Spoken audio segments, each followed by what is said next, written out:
Thank you, Samuel. You know, Samuel means named of God or named by God. You know that? Sound like you're a special person.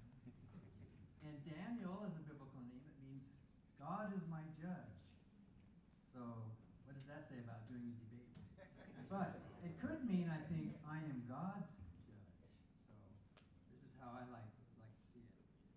So our debate today is an informal conversation. It's not a proposition opposition. I've done 142 debates, and usually it's like a yes-no. Today we're just going to talk about our respective points of view, about purpose mainly. And I have a book called Life-Driven Purpose, which some of you will understand is the reverse of Pastor Warren's purpose-driven life, because I think it's a reverse. But basically, you don't need God. You don't need religion to have a life of purpose. There are millions of people. In my country alone, there are tens of millions of good people who live lives of joy and hope, happiness and morality and charity and love and purpose without going to church or synagogue, without believing in a God, simply believing in basic human values and human morality. When I was a Christian minister for 19 years, I used to preach the good news, so-called good news, that God so loved the world that he sent his only Son, that whoever believes in him should not perish, but should have everlasting life. That is not good news. And in a minute, I'm going to tell you some truly good news about purpose. What is purpose? It's sort of the point of our debate, right? What do we mean by purpose? What do you think you mean when you use the word purpose? Purpose, I think, is problem solving.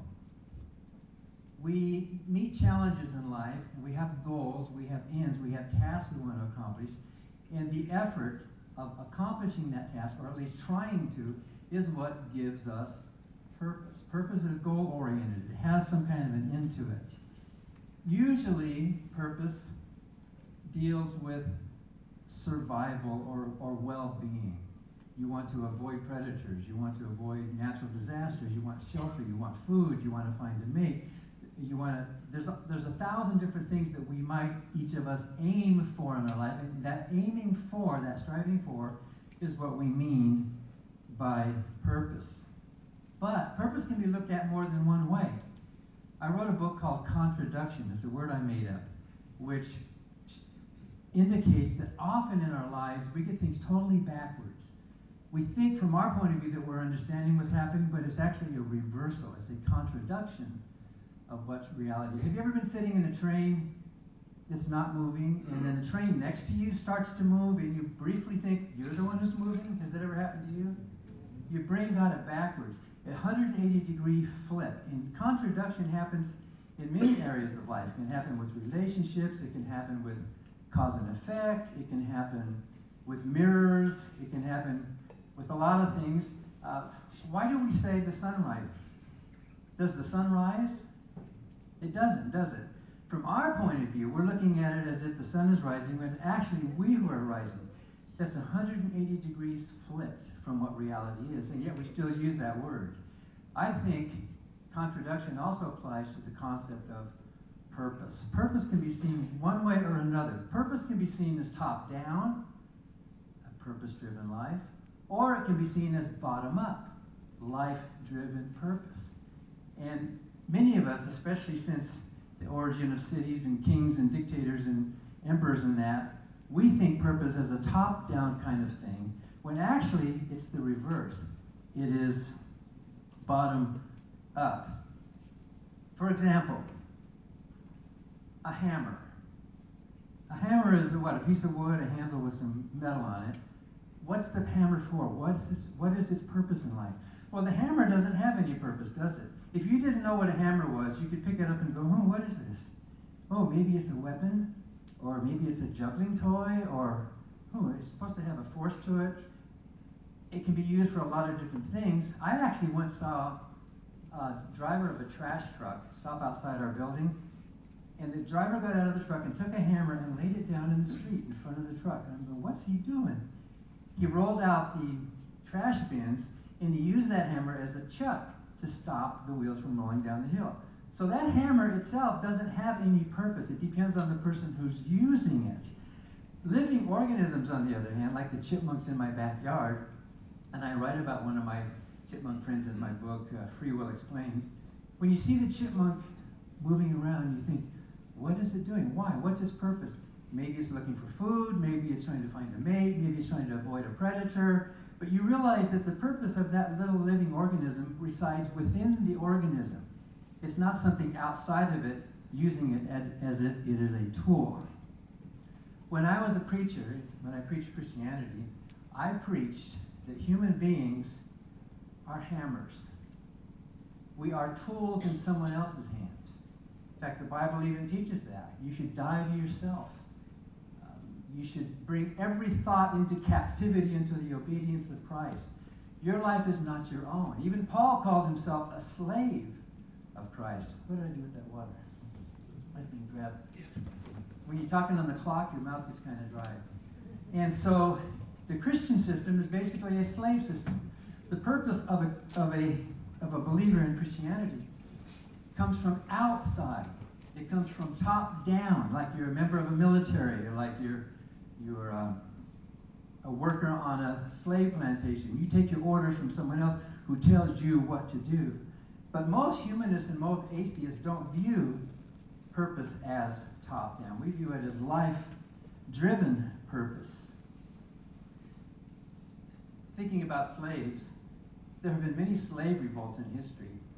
When you hear or read about a slave revolt, who are you rooting for? The slaves, or are you rooting for the plantation owners to protect their property and their value and their wealth? Who do you want to win during a slave revolt? You respect and you admire the rebellion. You want them to rebel. In fact, in my country, we fought a proudly rebellious revolutionary war to get rid of the top-down authority, to get rid of the sovereign, the king, the lord, the master, that we all had to bow down to and obey as subjects and as servants. When Thomas Jefferson was drafting the Declaration of Independence, there was a phrase that he wrote in there about citizens. Scholars have noticed that he had written another word there first, and then he erased it, and then he covered it up with the word citizens. And they've always wondered, what was the word that he originally had there? Do any of you know what the original word was? As he was writing that? They now have this kind of electron microscope that can, or whatever, they can look down the layers. That original word was subject. He had the habit of thinking we're underneath a king, we're underneath a master, and we are all subjects. And he said, wait a minute. He corrected himself and he changed it to citizen. So I think the really good news that we non-believers offer the world is that, and this might sound counterintuitive, but this truly good news is that there is no purpose of life. And it's a good thing there's no purpose of life. Because if there were a purpose of life, we are hammers. We are slaves. We are secondary. We are obedient to some cause. But to say that there's no purpose, to say that there's no purpose of life is not to say that there's no purpose in life. You can have an immensely purposeful life, not top down, not by following orders. Of course, sometimes you might be in the military and you have to temporarily do that. But really, your worth, your value as a human being comes from your choice, bottom up, life-driven purpose. And it can be anything you choose. It could be some problem you're working on. It could be maybe one of your siblings dies of a rare disease and you decide you're going to devote your life to that. That is purpose. That gives you a meaning. No one's going to tell you what that is. And if they do, you are not free. So I would ask you, do you consider yourself to be a subject or a citizen? Do you consider yourself to be a slave or to be free? Each one of us has the freedom to make that decision for ourselves and reject the authority of some sovereign lord Master, King, Emperor, God, telling us what our purpose should be. Thank you, Dan. I appreciate it.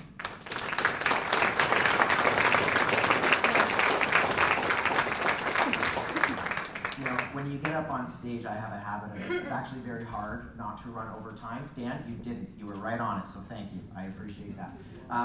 Our next speaker, we're going to introduce Abdu Murray, president and founder of Embrace the Truth. He's a best-selling author, international speaker, and former attorney who has become one of the leading Christian voices engaging questions of faith, culture, and meaning. Raised in a Muslim family, he spent years studying Islam, Christianity, philosophy, and history before becoming convinced of the Christian faith.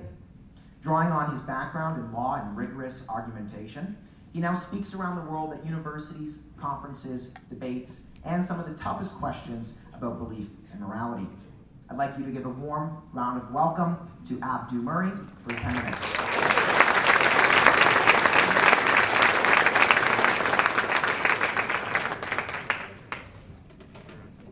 Do I need that? Is this not a microphone? Oh, okay, all right. I'm a hand talker, so I'm now talking with one hand tied in front of my back as I do this, so please forgive me. Thank you, Dan, for being a part of this. It's an honor to have finally met you. I've read a lot of your books, and I've seen a lot of your debates, and I thank you very much for giving me the time of this debate. Thanks, Dan, for putting it on, and all of you for being here. I got a friend whose funeral I performed about 3 months ago. He's a vibrant guy. He was active, he owned businesses that were extremely successful, and he had this insatiable need to help people. But over the course of some years, Alzheimer's began to take root, and it began to rob him of his faculties one by one, until he could no longer operate those businesses, and he could no longer help anybody. And in his moments of frustration, during his lucid moments, even though he was a man of deep faith, he wondered, does my current life on this side of heaven actually have purpose if I can't do anything? He wrestled with that.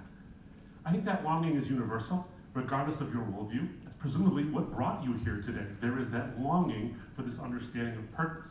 Now, I would say that the better explanation for that longing will take the idea of purpose seriously. It won't hand wave at what it is, and it won't offer us any illusions about what purpose actually is. That's why I think the best explanation for why we all crave purpose is that we were made purposefully, intentionally, by a God who designed us for a relationship with Him. That's the objective purpose of life.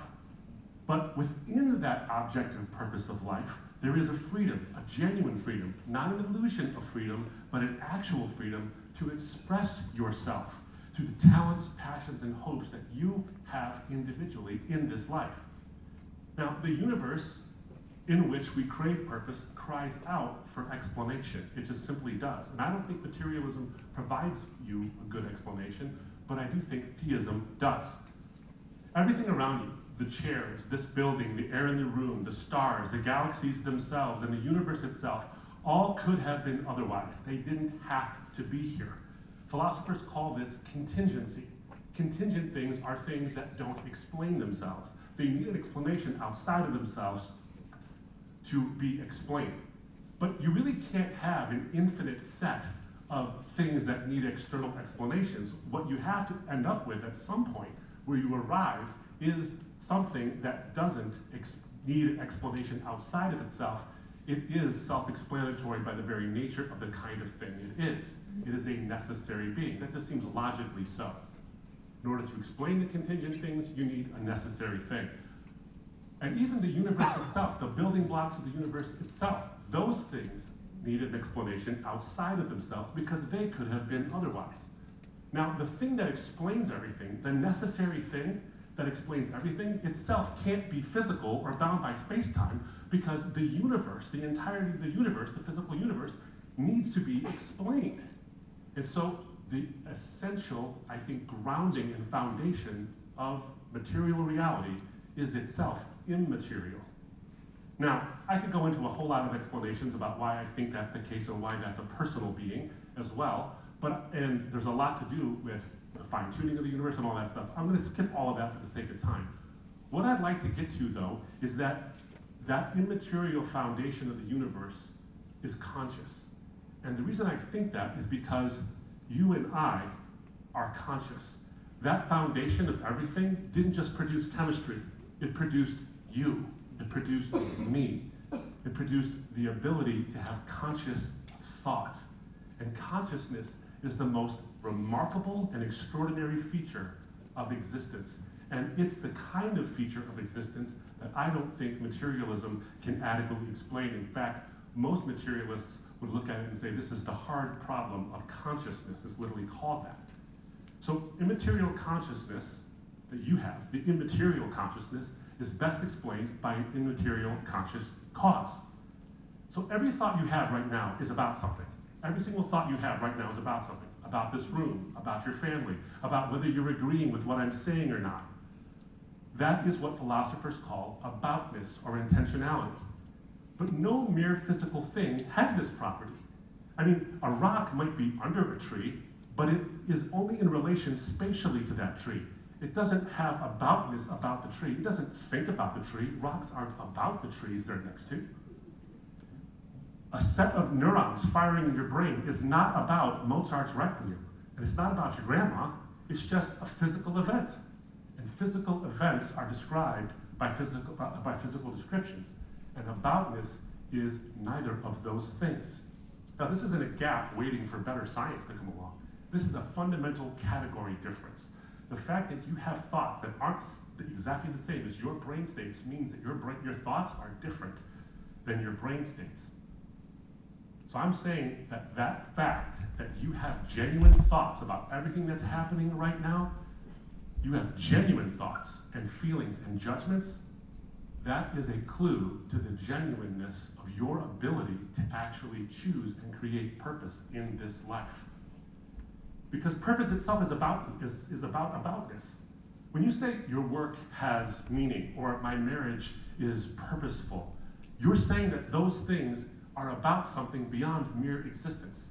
A purely material universe that needs to be explained by something immaterial outside of itself can't provide you with a genuine sense of thinking about things. And it can't provide you with a genuine sense that you can actually generate purpose.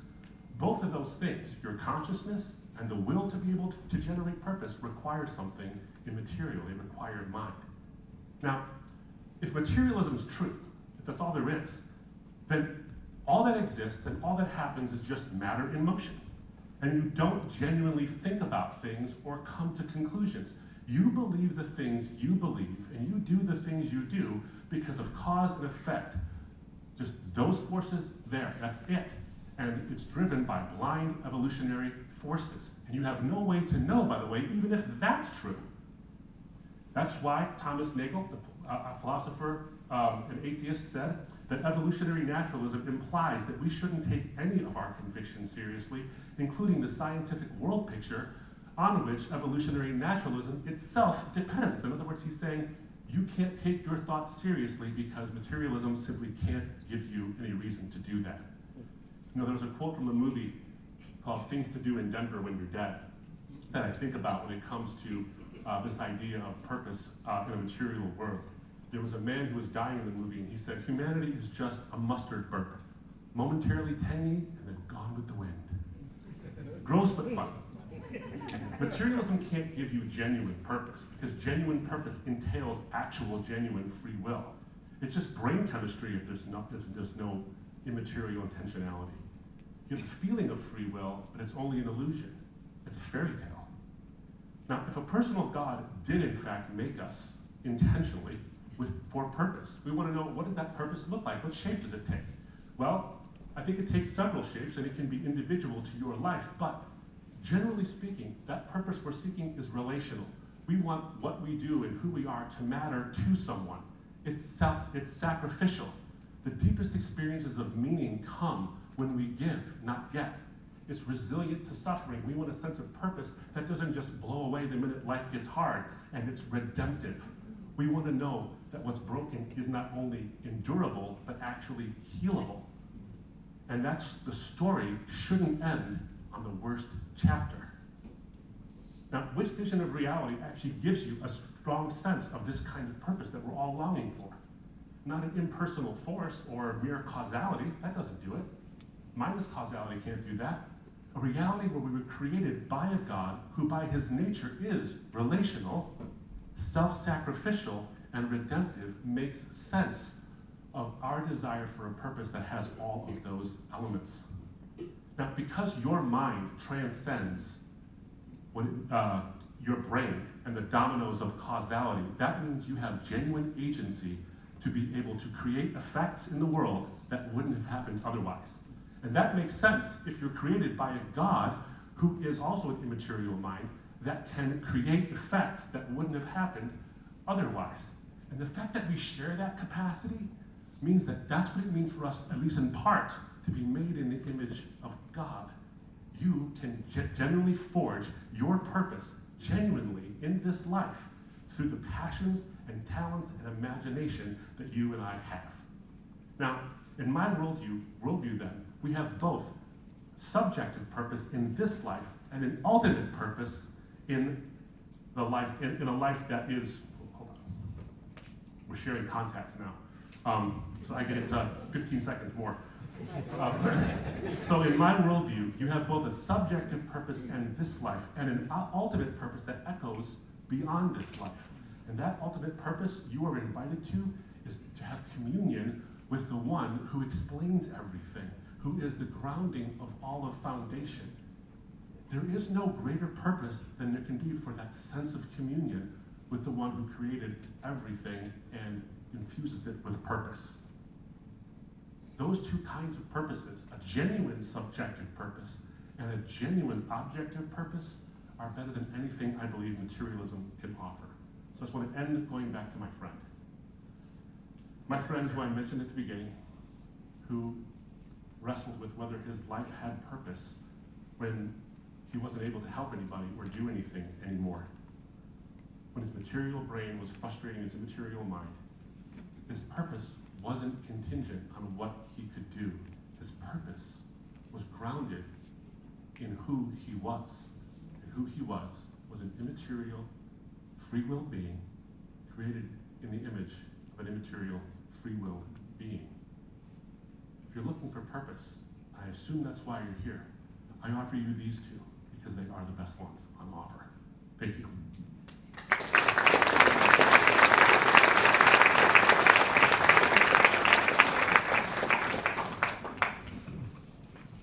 Thank you, Abdu. Stayed on time, and we're on time for the rest of the night.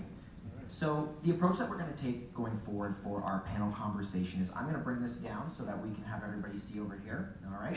And I'm just going to jump in and provide some quotes from some certain books, ask a couple questions, but the goal is to lead them to have a wonderful conversation in front of us, grounded in the idea of purpose. So I'm going to start with the topic of morality. And Dan, I would encourage you, Abdu, if you want to help him out there. Perfect. Beautiful. There we go. Perfect. All right. We're going to start with morality. Now, this conversation has been broken down into a couple different buckets, which are some of the usual arguments you might hear on both sides. The first one is morality. And so I want to start with Dan. Dan, I'm going to quote you here in your book, Life-Driven Purpose, because I had the privilege of reading it. You say this when reacting to Rick Warren's book, A Purpose-Driven Life. Quote, "When it comes to purpose, it is about you and no one else. Morality is how you treat your neighbor, and truth is how well your statements match reality. Behavior and opinions can actually be objectively right or wrong, independent of your thoughts. But purpose is personal." Dan, I'd like you to just take a moment, elaborate on that, and then we're going to provide Abdu some time to respond, and you two can converse about it. Go ahead, Dan. So in my book, Mere Morality, and some of you may catch the allusion to C.S. Lewis, I point out that as long as there exists at least one naturalistic moral philosophy or way of looking at the world, we can't say that a supernatural explanation is the best, because the best answer would be one that lives where we live, lives in our own world. And for me, morality boils down to a very simple principle. In fact, you can say it in one word. That is harm. If you're acting with the intention of minimizing harm, then you are acting as a moral individual. Even if you fail, at least you're trying. And if you fail and you learn from it, then we are trying to. And harm, whatever it is natural. It could be a predator, it could be disease, it could be a natural disaster, it could be war, it could be whatever. You can think about 1,000 different things that are harmful to our lives that could be the elements. And the effort of minimizing or hopefully even eliminating that harm is a moral act. That's what we mean by morality. If you're comparing religions, compare Islam and Christianity and Hinduism and Judaism, and you're looking at all these religions and you're trying to say, which one is the best one? What yardstick are you using? You're basically asking a question that transcends those religions, a humanistic question. Which one of those religions results in the least amount of harm, actual harm in the real world? That can be measured. How much chemicals do you dump in a river? What about smoking to your body? You can actually measure objectively what causes more or less harm, or at least you can try. Sometimes we don't have enough information. So morality is not some big capital M mystery that how do we know how to be good? Are we good because we're following orders from somebody, from some big daddy who tells us what to do? Or are we being good because we are trying to live in a world that has less violence, less harm, and more understanding? And that is a personal decision we can all make. We can all decide for ourselves. My mom, who was an atheist her whole life, a beautiful, simple, wonderful woman, she said, now that I'm not a Christian, I'm really happy because now, you know what? I don't have to hate anymore. I don't have to divide people into groups, and I can just measure people by their actions, not by what group they belong to. And when you say you're judging someone by their actions, you're asking, are their actions causing more unnecessary harm than not, or less harm? If they're causing less harm, you would call them a moral person. If they're causing more harm in the real world, then we would call them whatever word you want to use, bad, evil, whatever. Dan, I'd like to throw it over to Abdu to respond and then let you guys converse over this for a little bit. We talked about this, Dan. No, I'm kidding. We talked about explaining for a short time and then having us respond, but we're going to have a conversation here. A couple of things that just jumped out to me that you said that I sort of want to pick a bone with on the one thing is that when people look to see which religion is true, they don't look to see primarily which one has the better rules. That's not the primary reason they do that. I don't think so. When I was looking into whether Islam or Christianity or any other thing was true, I wanted to know whether or not it explained reality, whether it actually did give me a real sense of genuine free will and purpose, and whether or not it has historical basis to it and all these kind of things. I mean, if I wanted to just set a set of rules that says be nice, I would have stayed a Muslim. But I didn't because there was more to it than that. There was far more to it than that I was actually wrestling with, including the existential questions that have nothing to do with just, am I nice to my neighbor? I think it's deeper than that. But what's interesting to me is the very rule of harm, avoid harm, itself already bakes something in that's an assumption. And that assumption is that organisms like us, we're just sophisticated organisms on your view, I think. We're just, if you're a materialist, right? Yeah, so we're just sophisticated organisms. We just haven't developed cerebrum. There's nothing immaterial or soulish about us. We're just sophisticated chimps or moist robots in one sense. So to avoid harm is just simply a brute fact. It's not an actual moral thing. There's nothing good or ought about it. It's just not a thing. In fact, when I was reading some of your stuff, we're talking about moral law in an objective sense of what's objectively moral. I was looking at your book, Contradiction, and you basically said that, laws do not come to humans, laws come from humans. And when you said laws come from humans, that's, in my view, a conscious mind. Because if laws come from humans and they don't have a genuine conscious mind, they're just sort of matter in motion, well then those laws of morality don't really mean anything. But if they come from a conscious mind, then those laws mean something moral. And if law comes from a conscious mind and it's just human beings, then that moral law is dependent on what it is we think do no harm or avoid harm actually is. I mean, there are people throughout the course of human history, in fact today, in our very enlightened age, who think that avoiding harm means some people can be harmed to a certain degree as long as it helps a maximum number of people in other ways. And so our avoid harm thing is more of an epistemic thing, like it's like, how do we work out morality, but it isn't the foundation of morality. But your quote suggests that laws and moral principles, you said principles come first, then law. Well, these principles don't just exist in a vacuum, they have to have some kind of grounding in them. And if they come from conscious minds, and those conscious minds are humans, well, by definition, they're subjective, and they're subject to human opinion. But if we want to have a standard that is actually objective, and it's based in the conscious mind, then it seems to me more likely and more plausible that the morality that even you espouse makes more sense if that morality is based, that moral law comes from a conscious mind, and that conscious mind is transcendent of humanity, isn't dependent upon human opinion. And if that mind is the explanation of everything, it therefore becomes objective.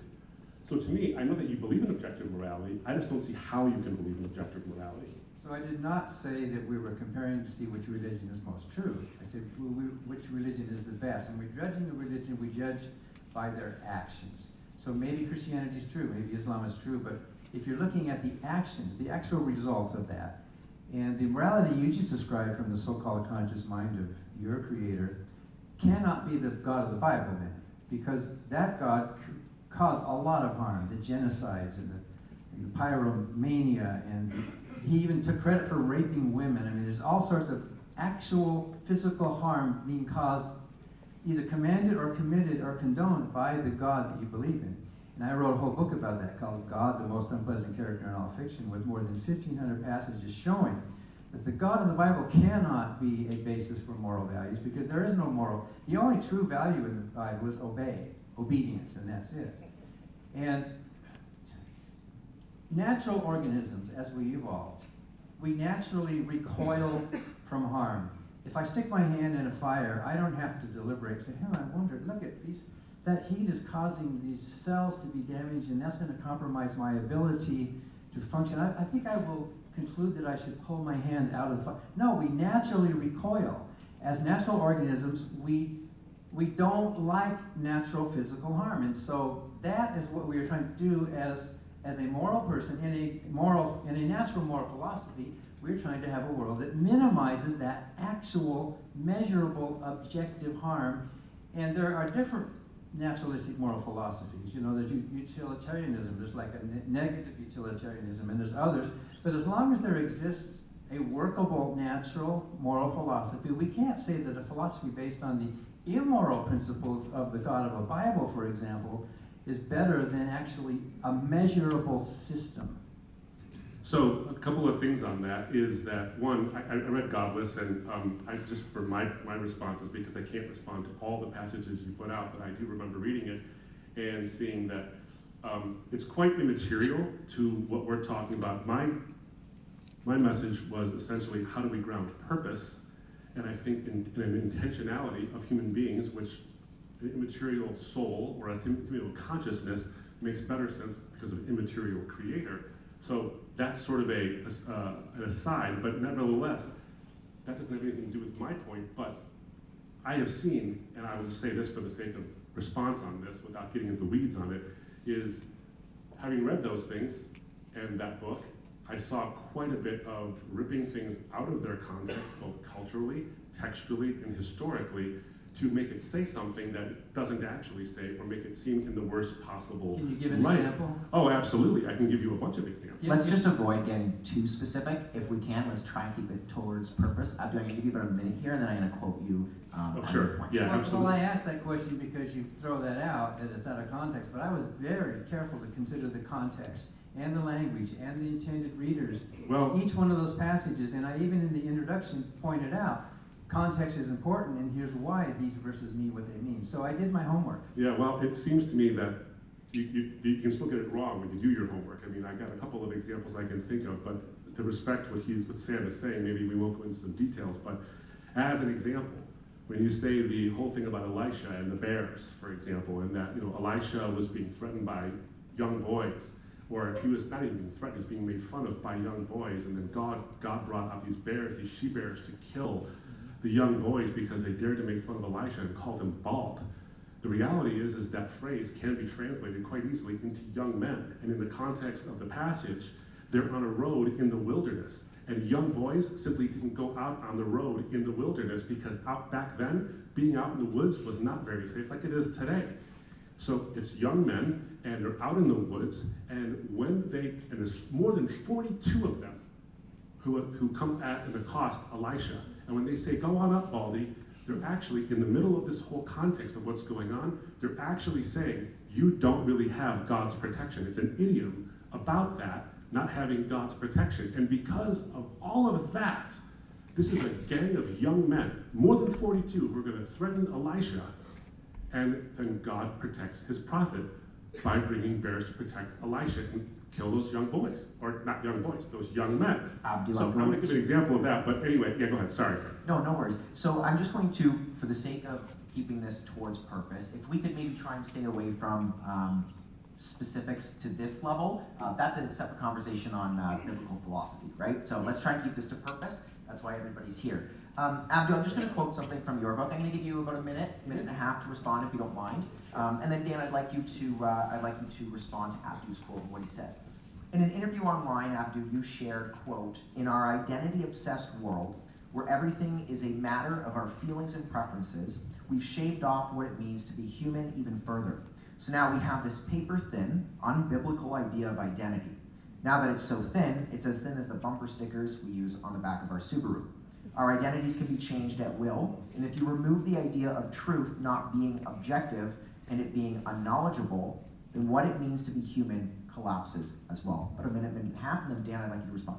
Oh, sure. So what I was really trying to get at there was that over the course of some years now, we've started to define ourselves solely by our opinions and our circumstances. And so as we've done that, as we've, I think, under-spiritualized and over-psychologized ourselves, we've entered into a world that's post-truth. And this is not a super controversy. I mean, post-truth was the word of the year in 2016. And a post-truth world is one that elevates feelings and preferences above facts and truth. So arguments that appeal to feelings and preferences were winning the day. But the problem is that you're not denying that truth exists. You're just simply saying, if truth happens to be on my side, great. If it doesn't, I don't care, because my feelings and my preferences matter more. So what's ended up happening now is that we started to equate our value with our opinions and our preferences. Now, that's a very thin and scary place to be when you think about it, because if I determine my humanness and my value based on my opinions, my convictions, social convictions, whatever it might be, then when you attack those, when you come and say, I disagree, and here's how much I'm going to disagree with you, I feel a sudden existential threat. Like, oh my goodness, if he disagrees with my opinions and if he dismantles my opinions, then what am I left with? But that also leads then to me being able to look at someone and then equate their ideas with their worth. Now, people's ideas can be terrible. They can be terrible ideas. But the person themselves still has, I think, ontological value. They still have value irrespective of their opinion. So when we make preference about everything and our identities become thin, now when I go to look at someone's opinion and I say, I want to disagree with that opinion, and I want to eradicate that opinion, I start to think maybe I can eradicate that person. And that becomes extremely, I think, dangerous. And so cancel culture levels up to assassination culture. We've begun to see that, by the way. We're seeing that all over the place now, where that's happening. So this thinness of our identity is quite dangerous. Now, from my perspective as a Christian, I think the anchoring to keep that, at least it can't keep it from happening. There's just no way. I believe that human nature is full of goodness and full of terrible things. We are made in God's image, which is great, but we also have all kinds of problems. The human condition is loaded with them. But if we keep that idea of the thickness of being made in the Imago Dei, that we reflect in our ontology, in what we are, something of the ground of all existence, then when I look at a person, I ought to look at that person and say, no matter what their opinion is, they're made in God's image. And so I can divorce the value of that person from the ideas of that person. Now, I know you can do that conceptually. We can all sort of do that conceptually if we want to, but I do think there's a strong guardrail there for us to be able to do that. So I'm worried about that cultural phenomenon. Go ahead. Well, so if you're right about Imago Dei, then that Dei cannot be the biblical God because of the values expressed by that being. But I agree with you. People should be judged by their actions. There's a lot of bad everybody. There's a lot of bad Christians, a lot of bad Jews. There's some bad atheists in the world. And how do we say that? Why do we say there's bad ones? Because of their actions, of how they are causing unnecessary harm. We can measure that. We can see that. And I kind of like the way you phrase it, but what you're actually describing is humanism. Humans have inherent worth, and that's what humanism says. The Bible doesn't say that. Nowhere in the Bible do you find anything that the human beings have an inherent dignity to their own self-worth. In the Bible, humans are sinners and worms and submissive slaves to the master who's going to punish them. Did you not read Psalm 8? There are some good passages in the Did you miss that Bible. one? I mean, you said nowhere in the Bible. I beg to differ, Dan. Context is important. Do your homework. Thank you for that lesson. I will reread Psalm 8. We all have a lot to learn. I do too. But I had a lot of questions for you too, but Sam doesn't want us to get into the scripture too much. I'll just put it out there and let's not talk about it. The way Moses treated Korah, for example, for his question. The way Phinehas was rewarded for murdering a mixed race couple and so on. And there's all these stories in there based on the command of this God that we're supposed to be created in his image. But what you described is basic humanism. In our country, you're American too, the consent of the governed is an important part of our country. But you don't find consent of the governed anywhere. You don't find democracy in the Bible. You don't find any of those enlightened principles in those books or in that religion. Well, you find it in Enlightenment humanistic principles, which you are describing in religious terms. And you're free to do that. Right? But don't you also understand that those of us who don't buy into your supernatural worldview also have a naturalistic way to explain what you're trying to explain in a supernatural way?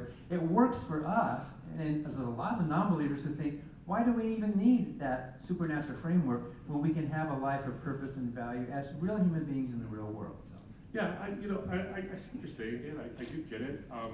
But I guess it goes back to me is a couple of things that just spring to mind. I'm not going to remember track of everything we talked about. By the way, there's explanations on the Phineas thing, and amongst other things, but because it's not about a mixed race couple. It's not even close to being about that. Moses was married to a Midianite, and it was fine with God. And he told the Israelites, don't mix with the Midianites. Again, let's stick to the So topic it was of a mixed discussion. race. It was a mixed group. Yep, Moses married one. It was okay. But anyway, I appreciate that you're saying that those are human values, and I'm definitely very happy that you have those values, and I'm very happy that a lot of atheists have those values. Terrific, fantastic. There's no justification for having those values. You said that they're humanistic values. They're not humanistic values. What they are is they're borrowed values. You're living and swimming in a post-Christian world. And so those values come from, I think, a Christian ethic, which when you look at the history of things, when you look at, David Bentley Hart has a great quote on this when he studies this whole thing. When you look at the Roman Empire, for example, Tom Holland has this whole thing as well, but in his book Dominion. And David Bentley Hart, when they talk about the fact that in the Roman Empire, this idea of love for the stranger, for the outsider, this idea of caring for the indigent and sacrificing for the poor and all these things, this was not laughable to our pre-Christian Roman ancestors. This was not even thinkable. They didn't even think of it to laugh at it in the first place. And everything we have now is just a palliated fragment of that ethic that we now enjoy. And they make the case that because of the gospel message that God himself cares so much for everybody that he's willing to do whatever it takes to bring people a salvation and to die for the least of these is what caused all of us to swim in the soup of that. Now, just one last quote, and then I'll finish again. I take this from Marcel Opera. Marcel Opera is an atheist. Marcel Opera was a statesman in Italy. And Marcel Opera basically says that all of the things we care about, liberty, equality, and brotherhood or sisterhood, all of those things are echoes of this little booklet, he calls it, which he means the Gospels. And what he says at the end of that quote is that that means that the Enlightenment was late, not that it was new. And I would just say in 5 seconds that you have it totally backwards. Good Christians today, and I think most Christians are good Christians today, are borrowing from humanistic principles and calling it Christianity, which transcend any religion, basically, and transcend Christianity. But that's another debate. So I'm going to bring in here, we're going to talk a little bit about reality, and I would just like to pose this question to the both of you. Take about a minute, 2 minutes to respond. I will cut you off in 2 minutes. This is an interesting statistic that I found. Larissa Rainey of the University of Pennsylvania in 2014 conducted original research and found something quite interesting. She found that while the vast majority of people crave purpose, roughly 91% encounter purpose anxiety. Going back to what I said about how we all probably have asked ourselves in this room, what is our purpose? Regardless of age, still 91% encounter that anxiety. I want to ask it to you gentlemen, and Dan, I'd like you to begin. Why do we as humans crave purpose, in your view? Take about a minute, 2 minutes here. Well, that's new to me. I don't know if I crave purpose. I guess if you're thinking about top down, people are wondering, why are we here? What's it all about? Is life just an accident? Is there no meaning of life?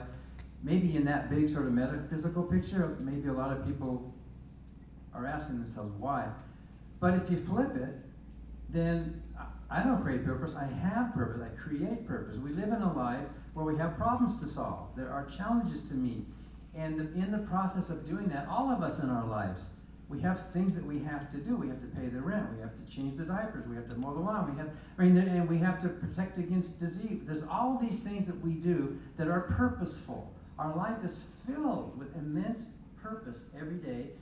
Some of it's thrust on us, but a lot of it is of our own choosing. So it's not that I create. I probably have too much purpose in life. It's not that I'm craving and what am I going to do with it? And it's only a craving if you have a upside down picture that it has to come from up there. If that's what you think, and a lot of people have been raised in a culture where they think there's a big daddy who's going to give it to you, or some commanding officer in your military, that's where your purpose comes from, well then you're going to have that anxiety. But I don't know, most of my atheist friends, I don't think they seem to have any, anxiety over purpose in life.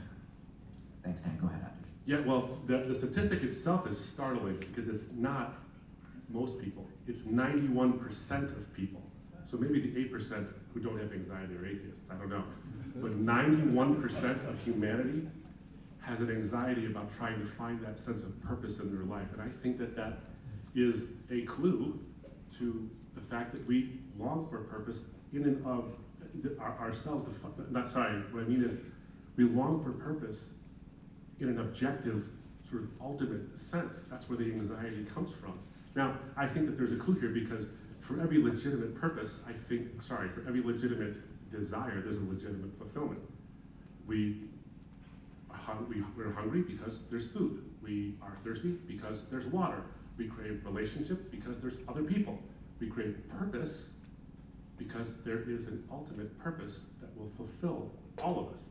Now, what's interesting is that, and I know you did this in your debate with Mike Jones, and we're talking about this quite a bit, is the more secularized the society gets, the more anxious that society gets. Maybe not about purpose specifically, although I do think it's that. There's no way 91% of us are anxious about purpose and the 8% are just not religious people. But the more secular you get, the more anxious you become. You look at the Nordic countries. In Sweden, the Public Health Agency reports a significant rise in anxiety among young adults, with severe anxiety among young women increasing from 9% to 23% between 2011 and 2024. And adolescent loneliness has been on the rise across all 5 Nordic nations since 2022. Now, why I bring that up specifically is because these are amongst the most secularized countries in the world, once deemed the happiest, and now you look at it and you say, that is starting to plummet quite a bit. They still are the happiest, by the way, Finland and Denmark. Not for long. So let's jump into the topic of good and evil. I'm going to pull some quotes from some things you guys have said in the public or in the book. I'm going to start, Abdu, I'm going to start with you here because I've gone opposite. Dan, I had you start. Abdu, I'm going to have you start now. In a talk at a church, you said this when being asked on the problem of evil. And I think that this is a question, this is why I put it in here, is something we commonly ask ourselves: why is there evil in the world? Whether we're an atheist or whether we're a Christian or whatever we may be. Quote, if God knows all things, all past things, all future things, all present things, then God could see the entire spiderweb of human history and allow certain pockets of suffering and evil, as awful as they might be. He might allow them for a greater possible good that could come in about 5 minutes or 50,000 years from now. We're simply not in a position to know whether that's true or not, end quote. Take about a minute here, please, and Dan, I'd like you to respond as well. Yeah, the depth of that, I'll go for as much of a minute as I possibly can, because there's more, and I hope we can interact on it some more, because this is the heart of a lot of the issue here. What I was basically saying is that in order to say that evil disproves God, you have to basically assume that there is unjustified evil in the world. So the argument might go like this: if unjustifiable suffering exists, then God probably doesn't exist. Unjustifiable suffering exists, therefore God probably doesn't exist. That's the argument. But that's a modus ponens kind of argument. But you can turn it into a modus tollens and see the problem. Premise one: if unjustifiable suffering exists, God probably doesn't exist. God exists, therefore unjustifiable suffering doesn't exist. That is a logically valid argument. So now the question is, which premise are you arguing about? If it's premise 2, in the atheistic framework, it's unjustifiable suffering exists. You have to prove that. You can't just say that, you have to prove that. And in mine, it's God exists. Can't just say that, gotta prove that.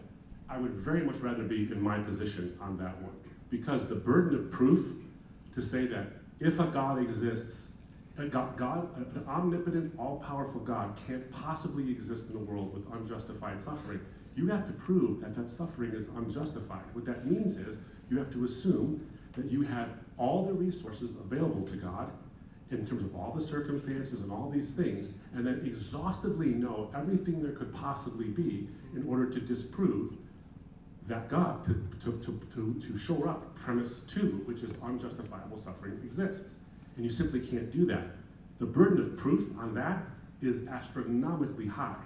I would much rather I think it's much harder, I should say, to try to prove that you're God than that God doesn't exist. So I was talking about the idea of unjustifiable suffering.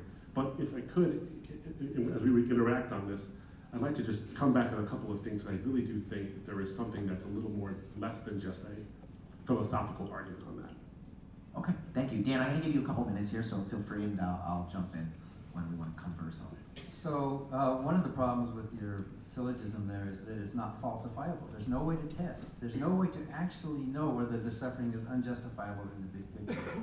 When God told the Israelites to go into these villages and kill every man, woman, and child, and all of the animals, we presume God must have had some higher purpose for that. The massive genocides that you read in the Old Testament.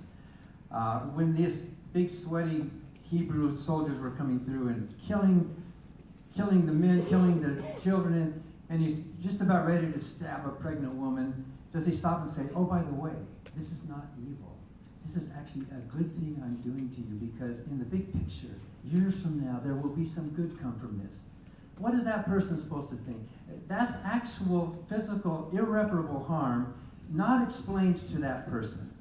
And it's not just Christianity, but other religions as well have used this God to justify killing because in the big picture it's going to be better. Obviously, sometimes you have to create some harm to minimize harm. I mean, you might have to chop off someone's leg in order to save their life. I mean, no one wants their leg chopped off. Sometimes to end up with the world with minimal harm, you do have to create some temporary harm, but you can at least explain why your leg's being cut off. Otherwise, the gangrene's going to kill you. Also, another problem with your argument is that your argument assumes from the outset that this God is good. The whole problem of suffering and evil totally disappears if we consider that there is a God, but he's an evil God. There's no way to rule out the possibility that there is an all-powerful creator who has evil intentions, and you can see that through the scriptures he wrote. You can see, all you have to do is walk into any children's hospital. There are parents desperately praying for their children. They're trusting the Bible that said, all things, whatever you ask for in my name, believing, you shall receive. And if the prayer of faith will heal the sick. So they pray. Those children are dying tragically at the same rate as random chance or modern medicine. You know there is no good God. There might be a God. So it's not really an argument for God or against atheism, because you have to smuggle in that whole idea that this God you believe in is necessarily a good God. He might be an evil God, in which case that whole problem of suffering disappears. Well, I'm not smuggling it in because if God exists and God is the ontological grounding of all of existence, and you're judging him by a moral standard, and you're saying he's evil, well, there will be a moral standard above that God to judge him by. And the moral standard would be God. So by definition, God has to be a good God if you're going to judge God as evil, any God evil. Stephen Law tried that, and it didn't work then either. Now, I don't want to get into the scriptural thing again because we keep going back there. I don't bring it up. I want you to notice that. People should read the Bible. I'm encouraging people to open the Bible. A lot of people read the Bible and become atheists because they see what that book is actually saying. And a lot of people do the exact opposite. Now, look, I'm not going to go any further than this, okay? I actually addressed all of these things in a book I wrote called More Than a White Man's Religion, since we're throwing out book titles. I'm going to, More Than a White Man's Religion. And if you go to our website, embracethetruth.org, I and my colleague, Derek Caldwell, wrote a series of articles called Bad God, where we talk about all of these things. So rather than getting into the nitty-gritty of all these things, I'm just going to defer you to the website so that we can move on. A couple of things, though, as you said, is that my argument makes some assumptions, or it's unfalsifiable. It's not unfalsifiable, Dan, because I gave a logically valid argument from an atheistic perspective. If unjustifiable suffering exists, God probably doesn't exist. Unjustifiable suffering exists. Where do you disagree with that so far? Nowhere, right? But how do you know that? How do you know that statement is true? How do you falsify that statement? Well, so that's exactly my point. But you're using unjustifiable suffering that you claim is in the Bible to disprove that God. So you claim to know it. Because so in the absence of an explanation, that woman who's being stabbed by that Hebrew war, in the absence of an explanation, she doesn't know what's happened. She doesn't have a good reason for why her family's just been wiped out and her sisters are being taken as virgin wives to these Israelites. But There's no reason for that. There's not given to her. Right, but see, the point of your argument is that a good, all-powerful God is unlikely to exist in a world where there is gratuitous or unjustifiable suffering. So you're positing that this is a contradiction. So you have to grant that this God could exist. You know, that if this God exists, he can't exist because of unjustifiable suffering. But yes, so he could exist if he's evil. Well, I've already pointed out that that's impossible. But one thing that was interesting to me is in one of your books, you say this, you said, I consider free will to be an illusion, which means I'm a determinist. Determinists generally deny free will because we can't accept the fact that everything, including our brains and minds, is determined by the laws of nature. There is no wiggle room to sneak out of the laws of cause and effect. However, I differ slightly from some strict determinists who think that free will is a pernicious delusion. I think it is actually a useful fiction, somewhat like a sunrise. The morality that you're subjecting God to and judging him on is based in, entails free will. Yet you just got done saying that free will is a fiction. It's an illusion. It's not real. And everything you do and say is cause and effect, and there's no wiggle room out of it, which means that everything you just said is based on your brain chemistry, your biochemistry, and all the causes that attain to your being here and my being here. So you don't really come to moral conclusions or moral reasoning. I'm glad you do, by the way, but on your view, you don't, and neither do I, and neither do they. None of you do. So every time you judge God or Christianity or anything as immoral, you're not doing it based on moral reasoning, you're doing it based on brain chemistry. So I can't see how it is you justify making moral claims at all, other than to say it's instinctual. I'm a human, humans shouldn't suffer because I'm a human. All right, I'm Ants just think the same thing. jump in really quick. Thanks, Abdu. Dan, I just want to throw in a quote you said in an essay from 2023 and give you the chance to kind of elaborate a little bit on this. From when? In 2023, written on Letters to a Free Country, this is what you say, and quote, "If evil is acting with the intention of inflicting great harm, how can the destructive actions of a great deity, meaning God, not be considered as evil as those of a malicious human being?" End quote. Just want to give you some opportunity, a minute, 2 minutes here to respond to that. I know it's on Well, the top of the I conversation. mean, we could talk about this forever, but I think we kind of touched on that, basically. If you read the Bible, read it for what it says. And again, I'll just come back to this simple principle. It's not hard at all. Morality is not some big capital M mystery like it's up in the... It's harm. That sword going into that pregnant Midianite woman, it was harmful. It caused harm, it killed, and it took away a life. At that level that we live our lives, we can all measure what harm, and we all know what harm is, and we try to avoid it, unless you're mentally unhealthy. I mean, there are some people, some people say, well, Hitler thought what he was doing was right, so isn't that relative? Yes, there are some sick people in the world, but the rest of us know that what Hitler did was causing harm, causing unnecessary harm, and most of us are caring enough to denounce people like Hitler and other people, denounce people like Yahweh and other monsters out there who are using harm in order to establish their authority and to squash dissent and to steal land from some rightful people who are not even threatening the Israelites. Jericho was just a peaceful city. They were not threatening, and yet they were all massacred. Why? So that God's special people could have a place to live. That is reprehensible. That is immorally inexcusable. That is genocide. That is colonialism based by God's people. I can judge it. You can judge it when you see it happen. When actual harm is being committed, either in or not in the name of God, we can do that as natural beings. And even if we don't have some, immaterial excuse for it, we are biological organisms. Therefore, we do suffer biologically in this biological world. And even if it's an illusion, morality is a very useful illusion. Like you read my book, depth perception is an illusion, but it's useful. It helps us navigate the world. So the illusion of free will, in my opinion, and not all atheists agree with me, obviously, is a very useful fiction, a very useful illusion that helps us navigate making moral decisions as a social species. But do you see the nested contradictions in that is that if free will doesn't actually exist, and you are just cause and effect, and you said it's useful for us making decisions, but you don't make decisions. You do make decisions. A computer makes decisions, right? Okay.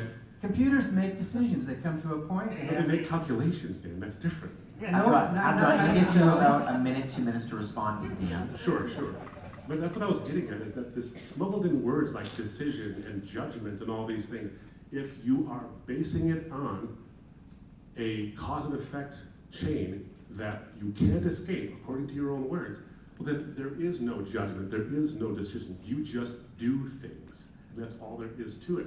Now, I appreciate, yes, there are things that are obviously harmful, and this isn't a question about whether or not we can notice if things are harmful. On a Christian worldview, it wouldn't surprise me if an atheist could picture harm and could see harm and not want to inflict it or try to avoid it. Of course it would. The Apostle Paul says that the law is written on the fleshy tablets of our hearts, so people who don't have a law are a law unto themselves in this way. It doesn't surprise me. We're made in God's image. Of course we would see that. That wouldn't surprise me. But here's the thing. When there is gratuitous suffering that's out there, and I don't think there is gratuitous suffering, but on an atheistic framework, there would be gratuitous suffering. And what are you going to say? Tough? Oh well? Get over it? Or is there something more to it than that? Now, I want to get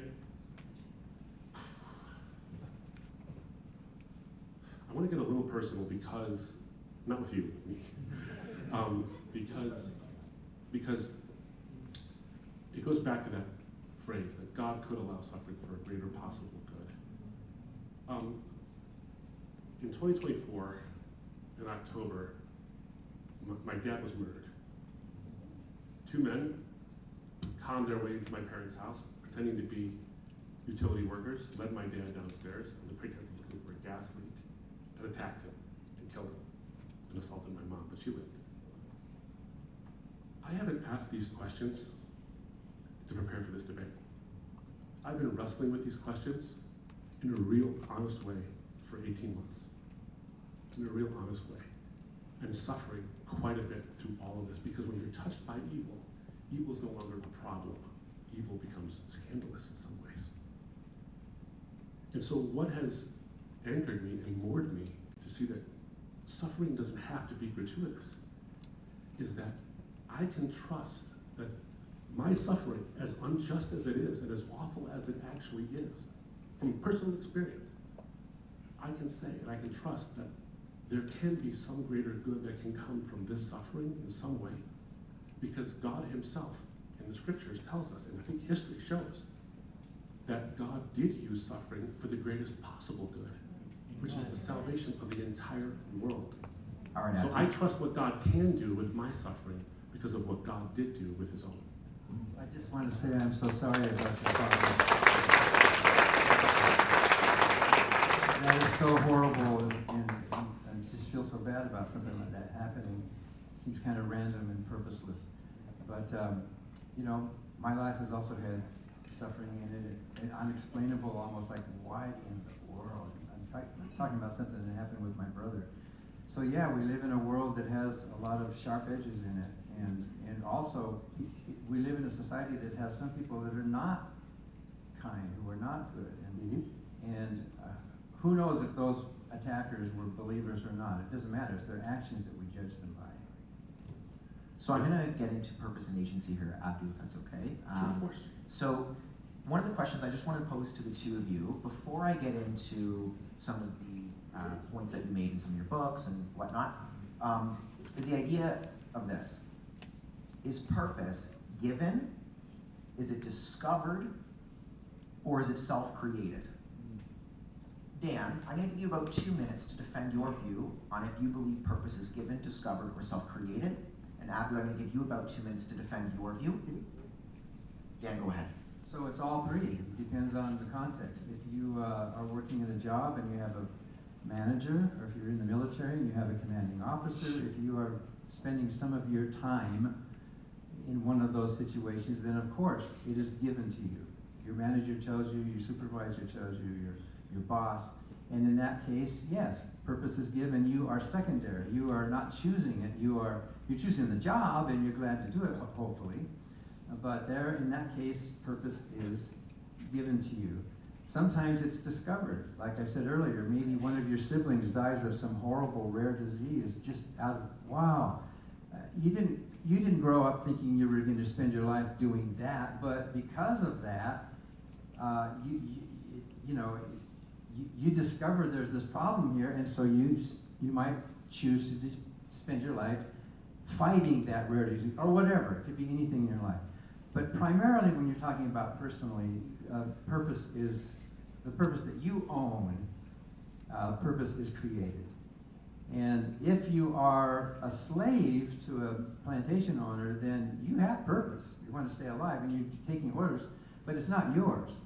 And Paul in Romans 1:1 and other places said, I am a slave of Christ. He said, bring into captivity. Captivity is not freedom. Bring into captivity every thought unto the obedience of the Lord. So that, in that case, if you are a slave of Christ, and by the way, we talked about Samuel's name and my name. Abdu means slave of God, right? Right. From the Arabic, you are a slave of God. So then in that case, you don't have purpose. You don't own your own purpose. You have somebody else's purpose being bestowed upon you. And Christianity is somebody else's purpose being dictated and bestowed down upon you, in which case you have no purpose. You're a hammer. Thank you, Dan. That was on 2 minutes. Abdu, I'm going to give you 2 minutes. Let's try and stay strict to this. Try my best. All right. A couple of things on that is that if it is given, discovered, or created, and we're going to agree on 2 words, believe it or not, and the word is all three. I think it actually is all three. I think it is given, but that purpose isn't just obey me or else. It's I want relationship with you. The creator of all the universe wants relationship with you, and because he is the definer of morality, that relationship is something you can reject or you can accept. You have the freedom to do that. and those of us who accept it find the ultimate purpose. I can't think of a better purpose, frankly, than being in communion with the one who explains everything. What better is to offer? Nothing. Especially considering that you can have both an objective, ultimate purpose, and you're not a slave in the sense that you're mindlessly slavish on a materialistic worldview, where it's just cause and effect and you don't really make real decisions and free will is an illusion. That's slavery. That's obviously slavery. It's actually worse because you can't really decide. You don't even know you're a slave in that particular instance. But it is discovered as well because in the course of your lives, as I pointed out in my opening, you do have immaterial intentionality. You don't have an illusion of free will, you have actual free will, so you can discover a purpose that's tied to the ultimate purpose. So in my view, you have both ultimate purpose and personal purpose. Why would you want to give up two of them and just give yourself one, and they can both be fulfilling? Thank you, Abdu. So I'm going to read off some quotes here, and actually, funny enough, you guys led me too soon to this topic of purpose and agency, and then we'll get to fulfillment, and then we'll get to questions. So we're going to spend 10 minutes on this one. Dan, I'm going to quote you in your book here. In your book, you say, quote, "If you don't have the freedom to choose, to strive for your own goals, then you are not really alive." You've said this before. You are just a hammer. If you think your purpose must come from outside yourself, you are a slave to another mind, which you've alluded to. That is exactly what most religions teach. I'd like you to elaborate on that in the defense of your view for the audience, and then I'm going to do the same thing, Abdu, with you, as I have a quote for you as well. Take about a minute or 2 minutes here, Dan. So again, I think we pretty much touched on that. I mean, we could talk around it some more. But basically, that's what most religions do teach. You must die to yourself and lean not on your own understanding. And Paul instructs Christians to become slaves of Christ and to obey what someone else tells them. And in that case, I'm not saying you're not free to do that. If you want to be a slave, you're welcome to be. If you want to submit yourself, if you like working on the plantation under the plantation owners, then that's your freedom, that's your choice to do that. But it's not your purpose then. It's something that you have surrendered. In fact, the New Testament talks about surrendering yourself unto God. So you can do that, Abdu can do that, but there are others of us who don't want to do that. We want to have a revolutionary war. We want to rebel, proudly and happily rebel against King George and against the usurpations and the injustices that were being foisted upon us. So this really is a matter of choice, and we don't have free will. We don't have libertarian free will. That's just completely impossible. That means that you can violate the laws of cause and effect. Your brain evolved with brain cells that are functioning according to just the laws of nature, and you think something spooky is above it that can change who you didn't choose who you are, or you didn't choose your mathematical or sports abilities or reason. You were basically handed that because of the evolutionary process of your ancestors. You can't change that. You don't have, and even if there is such a thing as libertarian free will that somehow transcends the natural world in some spooky way, that itself is determined. It's not just some random thing. Even libertarian free will is itself deterministic, if not by some known physical laws, by some other perhaps metaphysical or supernatural laws that's determining what that is. So you can't escape determinism by moving up another level. So let me get this straight, is you might have free will, but that is determined. I'll be okay with that. I'm okay having something endow me with the ability to be free. I mean, talk about the rebellion from King George, the Revolutionary War, and all these things. And it's funny because you quoted Thomas Jefferson. He's one of the drafters of the Declaration of Independence, where he says that the reason we're actually declaring our independence is because we are been endowed by our Creator with certain inalienable rights. And those inalienable rights are life, liberty, and the pursuit of happiness. And these people are trampling on that, and that isn't right. Now, that phrase, inalienable rights, that has a meaning. A right is inalienable if it can't be taken away. That's what inalienable means. Now, if human beings grant rights to other human beings, then they have the power to take those rights away, which means they're not inalienable anymore. So that's why Thomas Jefferson, who was a deist, wasn't a Christian, I know that, but that's why he said that those rights become inalienable because they find their source in something outside of human authority and human understanding. Now, I want to go back to the quote because your quote was, if you're not free to choose your purpose, you're basically not really alive. You just got done saying freedom's not really true. So you're not free to choose your own purpose, which means you're not really alive by your own standards. You say it in life-driven purpose, and you say it in contradiction, and you say it in free will, where you call it a beautiful illusion. So you're not really free to choose your own purpose. You just think you are. So you're not really alive. It's an illusion of life. So what that means is that you aren't a hammer. You're a nail. And causality is your hammer. Well, that's true for all of us in the big picture.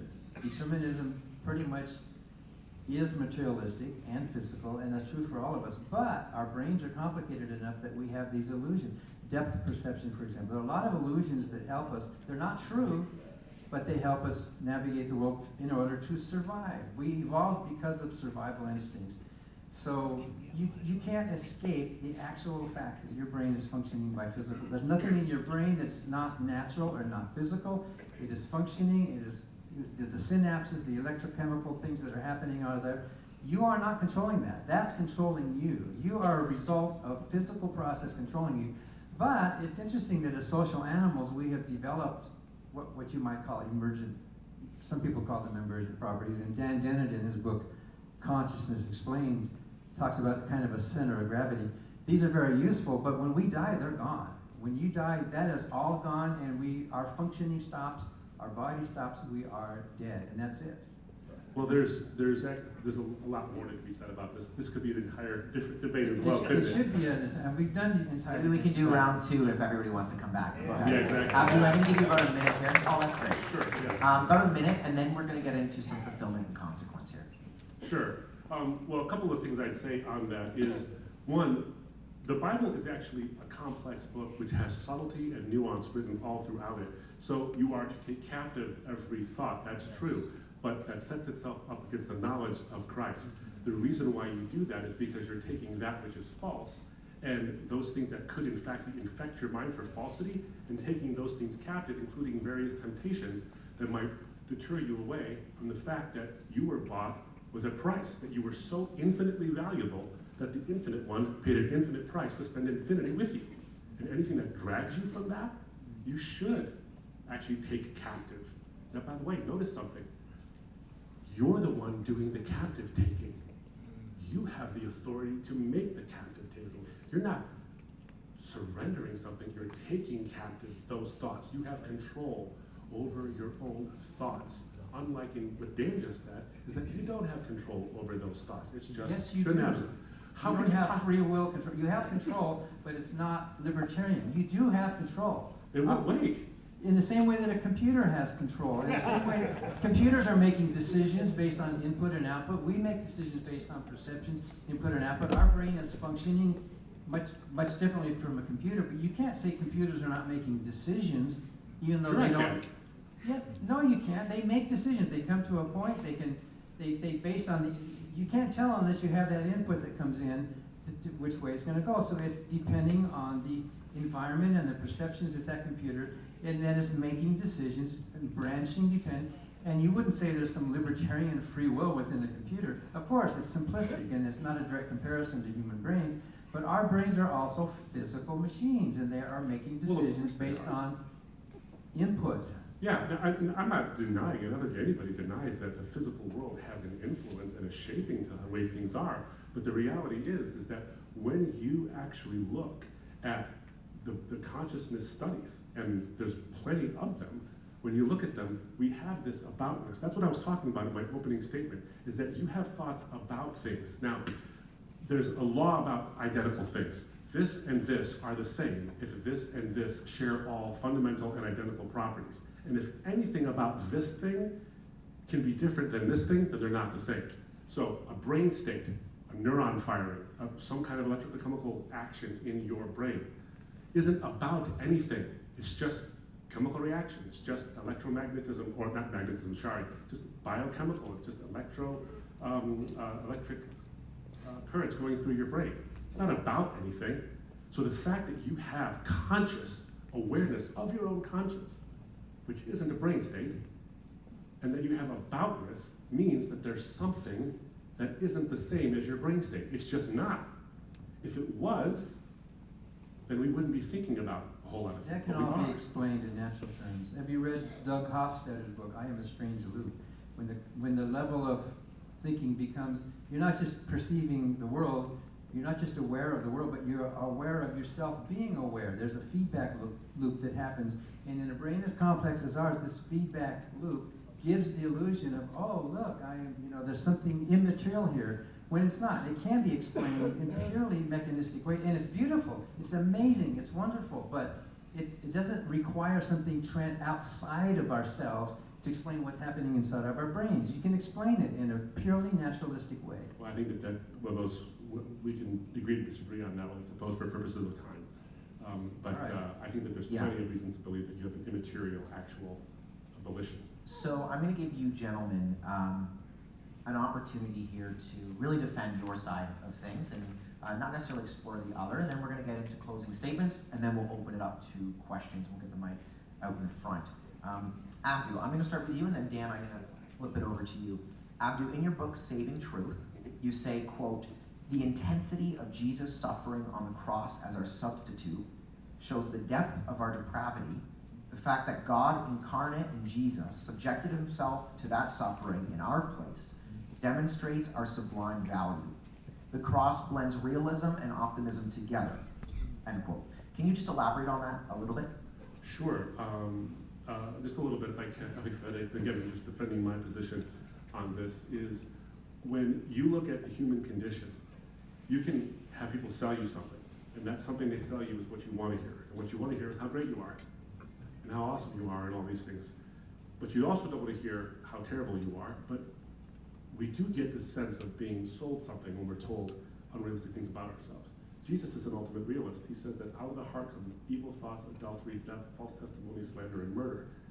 The history of humanity, even in our enlightened age, is evidence of that. However, the Bible also says in Psalm 8 that God made us a little lower than the heavenly beings and crowned us with glory and honor, and then commanded us to subdue the earth and take dominion over it. That's that free will. That's that purpose. That's something that you were allowed to do that is glorious and wonderful. So you have a sublime value, and you have this human condition. You have both. You really do.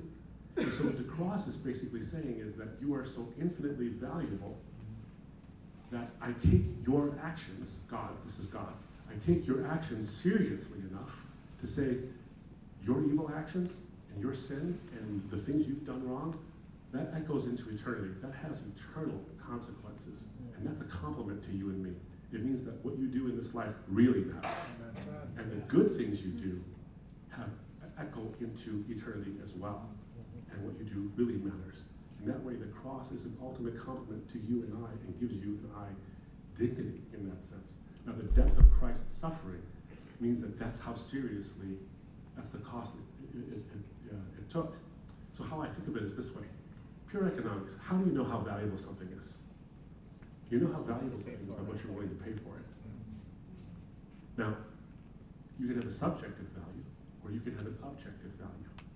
And I think on the Christian faith, the objective value of humanity is that you are so infinitely valuable that the infinite God is willing to pay an infinite price for you and for me to pay for our sins. Now, on a legal sense, there's all kinds of reasons why that's perfectly justifiable. When you look at the way in which we look at the legal system with guarantors, for example, it's not unjust if I want a loan from someone and I go to the bank to get a loan, but I have a bad credit history. They're like, no, I'm not giving you this loan. But then someone comes along who's a billionaire, who has no debts of his own to pay, nothing. And he signs on the dotted line and says, I'll be the guarantor of this loan. if he defaults, you can come after me. That's what the Son does to the Father. The Son says that if he defaults on his loan, you can come after me, and I have infinite resources to be able to pay for that debt. There's nothing unjust about it, but what it is an expression of your value. Dan, I'm going to give you about a minute to respond, a strict minute, and then I'm going to read off a quote from your book as well. Well, I was thinking we were going to treat these as our final statements here. I'm not feeling the Holy Spirit, but I am feeling the bladder right now. If we can move this along. Here, Dan. I'm going to quote your book, Life Driven Purpose. I'll give you just a few minutes here, and then you can do your thing. As Abdu gives his closing statement. How's that? And we'll let Abdu go first. Okay, Dan. So, in Life Driven Purpose, the book that you wrote, you make it clear that, quote, solving problems is humanity's purpose, end quote. I think it would be really good for you to elaborate on that for our audience here tonight. What do you mean when you say that? Go for it. Well, like I said in my opening statement, my definition of purpose is solving problems. As long as there are problems to solve, and there are many in this world, we all can admit that, in our personal lives, in our social lives, in our national lives, as long as there are problems to solve, we have purpose in our lives. We are aiming at a goal, we're trying to solve, it can be in any of 1,000 different things. If you need housing, you need shelter, you need to escape disease, you need to stop war or injustice or discrimination against gays, for example, based on some stupid verses in the Bible, because those ancient Israelites thought there was something wrong with homosexuality, or the way women are being treated, or whatever. There's all sorts of things, there are all sorts of problems in the world we can solve. It could even be the problem of how do I create this symphony, or how do I create this work of art. There are all sorts of tasks and ends and goals in our lives that we all have, believers or not, and working to solve them, striving to reach that goal is purposeful. It is purpose in life. There's no purpose of life. There's purpose in life. So I'm going to take a little break and then come back. Yeah, not a problem. So here's what we're going to do. I'm going to put bed behind your back. No, I'm going to bring the podium back up. Abdu, I'd like you to give your 5 minutes closing statement. Dan, that's going to give you a moment to jet, and then I'll invite you back in and close off with your statements, and then we're going to open it up to questions. All right? Sound good? Can we give him a round of applause as well, please?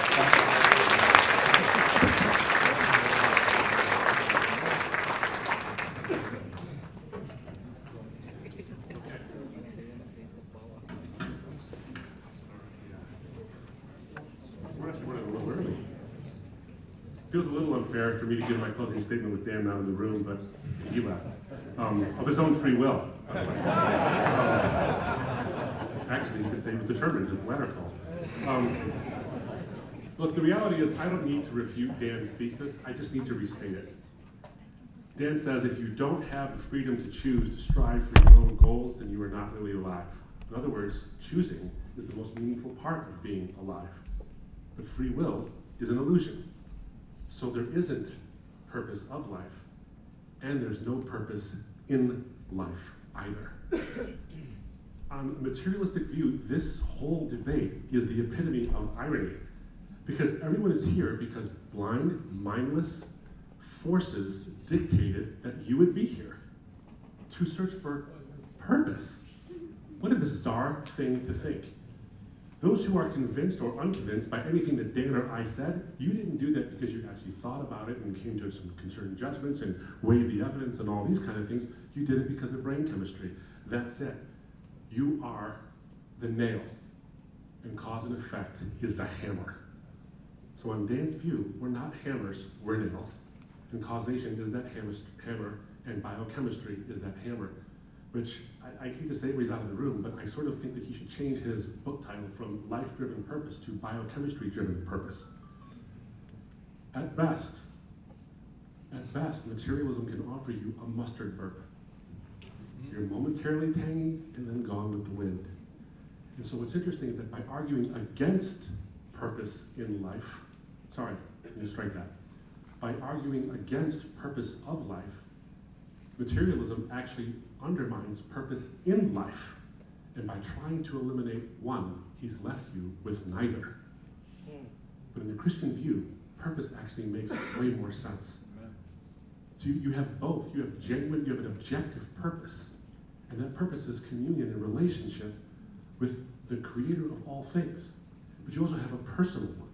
And what's better than a purpose that brings communion with the divine? What is better than that? You know, I was watching an interview recently with Ben Sass, the former senator from Nebraska. And Ben Sass has terminal stage 4 pancreatic cancer. And he's taking a drug to fight it that prevents his body from making skin cells. So he's bleeding everywhere, including all over his face. And he was being interviewed by Ross Douthat.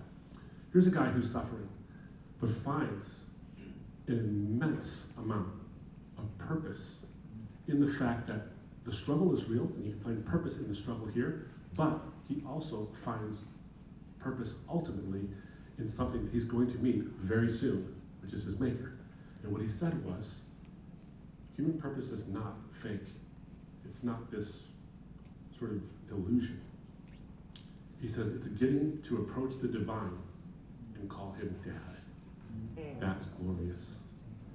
But it also offers us a personal inspiration in this world. So powerful is the Christian message that even an atheist like Bart Ehrman, who is no friend of Christianity, said in a recent interview again with Ross Douthat, but I do think, he says, that the teachings of Jesus are something that I want to replicate in my life as much as I can.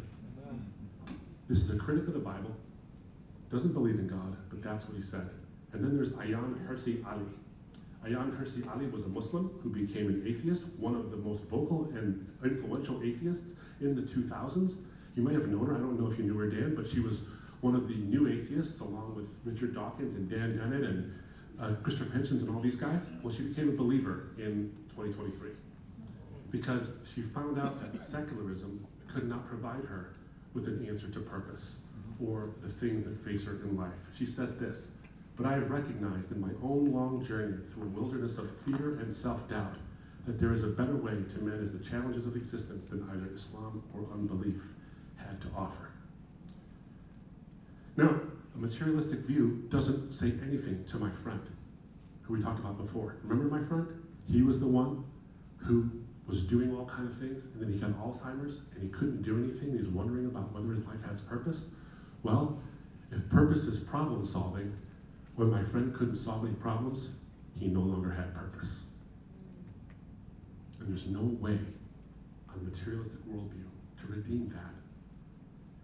But on my worldview, in a Christian worldview, there is purpose. When Jesus dies on the cross to pay for the sins that separate us from God, the word he says is translated into Greek, and it's tetelestai. The word for purpose in Greek is telos. And that's right in the middle of the word, tetelestai, when he says it is accomplished. In other words, what he did had purpose. And that purpose was to bring us into relationship with God. When I think about my dad and the suffering that we've gone through, and the way in which I can trust what God will do with my suffering because of what God has done with his own, in bringing all of us to the possibility of knowing the divine, I think of an ultimate purpose that's worth actually striving toward and believing in. And I think about a personal purpose that you and I genuinely have because we are endowed by our Creator with the ability to create it. These are the two purposes on offer, and I think they're valid. Otherwise, it's just chance. Thank you guys so much for your time. And a blessing to you.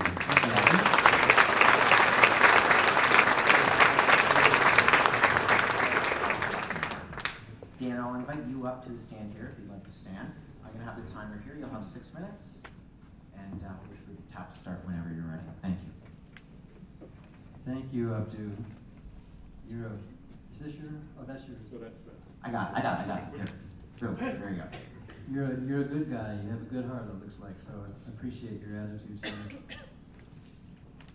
So tonight's debate is not about does God exist. That's a different debate. I've done a bunch of those. It's not about is Christianity true. It's about whether or not you can have purpose in your life. And of course you can, whether you believe in God or not. And most of Abdul's points hinge on the existence of this God, as if that was a given. It's a belief of his. He doesn't actually know that a God exists. He believes it. And even the Bible says, he who comes to God must believe that he exists. You can't really know it. You have to just believe it. So the reason I stopped believing is because there's no coherent definition of a God. Believers don't even agree with each other about the definition of this God, or his moral principles, or his character, or the theology. They're all fighting with each other. There are probably as many Christianities as there are Christians. They all pick a certain point of view, even though Paul said, let there be no division among you, no disagreement among you, all think of one mind. The Bible says God is not the author of confusion. But can you think of a single book that's caused more confusion than the Bible? It's all over the place. There's no good argument for a God. Abdu touched on fine-tuning and contingency, and those are good debates, and those are bad arguments. There is no really good reply to the problem of evil. I wish we had more time to go into it. Most people today now refer to it as the problem of suffering. And there's no need for a God. Hundreds of millions of people live perfectly good, happy, moral, loving lives, productive, purposeful lives without believing in a God. We don't actually need it to live a good life. If you feel like you have some existential, metaphysical need to be more than the animal that you actually are, well then of course you're going to torment yourself. Why am I here? Is it all just one big accident? Is that it? Well, yes it is. It is one big accident. But accidents can be bad. Accidents can be good. Sometimes there are good accidents, and our evolution is one of those. We're not perfect, of course, we're not God. There's a scene in the movie Pee-wee's Big Adventure. I'm not recommending the movie, but you've probably seen it. Pee-wee's riding his bicycle, and then he crashes and he crumples under the ground, all in a big tangle of heat, and there's these children watching. And Pee-wee looks up and he said, I meant to do that. As if he could reverse engineer, as if he could go back and say, well, that accident was on purpose. He was trying to instill meaning into an accident where there was none. It was just an accident. And our existence is a happy accident. We should be glad. Think about everything that had to happen. We are biological organisms. Why are we here? You know why I'm here? My mom and dad had sex. Your parents had sex. Their parents had sex. And they reproduced. And here we are, and generation after generation. When you look at all the birds that are out at the bird feeder, do you ask one of those birds, how did your great-grandparents meet? I mean, you don't really ask, do any of those birds ask themselves, what is my worldview? Why am I? They're just living. They're living and they're enjoying or whatever they're doing in their lives. And it's the same with us. I can borrow a religious word, we are blessed that we are here. It's just amazing that we exist. It's incredible, but it can all be explained naturally. So there's no need, there's no good argument for a God. And this life that we have right now is an accident, but if we want to, we can instill meaning into it like Pee Wee Herman did. We can say, well, we were meant to exist. We were not meant to exist. It didn't have to happen this way. And just like the birds are churning generation after generation, 100 years ago, all those people were living their lives with purpose and meaning and joy and family and values. My American Indian ancestors, for at least 15,000 years on this planet, on this continent, were living, lives of family and culture and music. And is anyone going to suggest that they didn't know, they didn't have value, they didn't have morality, they didn't have culture, they didn't have beauty before 9,000 years later when the Israelites said that God gave them the copyright to the Ten Commandments to tell the world how to live? As a human species, we are figuring this thing out. Abdu talked about value. I think he's got it backwards. When we value something, the value increases with rarity. If things are plentiful, the price goes down, right? When things are rare, the price goes up, like a rare postage stamp or something. If there were billions of them, they wouldn't be worth anything. The fact that life is brief, the fact that life is not eternal, the fact that it is rare is what makes it precious. The fact that we're all going to die, all of us are going to die, just like our ancestors are all dead and gone, and they're in the grave and their physical bodies are gone. The fact that we die makes it all the more precious because it is rare, it is special.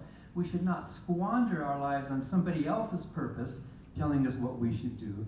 We should choose our own. We should live our own lives. And I would just end echoing what Jefferson said. And Abdu's right. Jefferson was not a Christian. In fact, he cut up the Bible into pieces, and he even told Adams that trying to find some good words of Jesus, and there are some good words of Jesus in the Bible. There are some words that even I admire. But Jefferson told Adams, finding those good words of Jesus is like looking for a diamond in a dunghill. Today, they would use a different word from dunghill, but that was his thought. And his nature's God and creator's God was not the God of the Bible. It was the God of deism. And in fact, he had to say those things to the King of England, who was the head of the Anglican Church at the time. So he had to couch his declaration in some kind of religious form. He didn't mention Jesus. He didn't mention Yahweh or the God of the Bible. In fact, some of the principles in there, the consent of the governed, do not even exist in the Bible. So I would ask you, it is a self-image thing, and I think Abdu talked about it. What do you think of yourself as? Do you think of yourself as, he even used the word depraved, deserving of eternal damnation? You're a worm, you're a bad person. That can become a self-fulfilling prophecy, too, if you have this negative self-image. Or do you want to embrace a positive humanistic image? Do you want to see yourself as a subject underneath a cowering authority who can punish you if you don't act right? Or do you want to see yourself as a citizen? Each of us can make that choice, and the fact that many of us non-religious people make that choice and live purposeful lives proves that you don't need a God or religion to do it. Thank you, Dan. Thank you.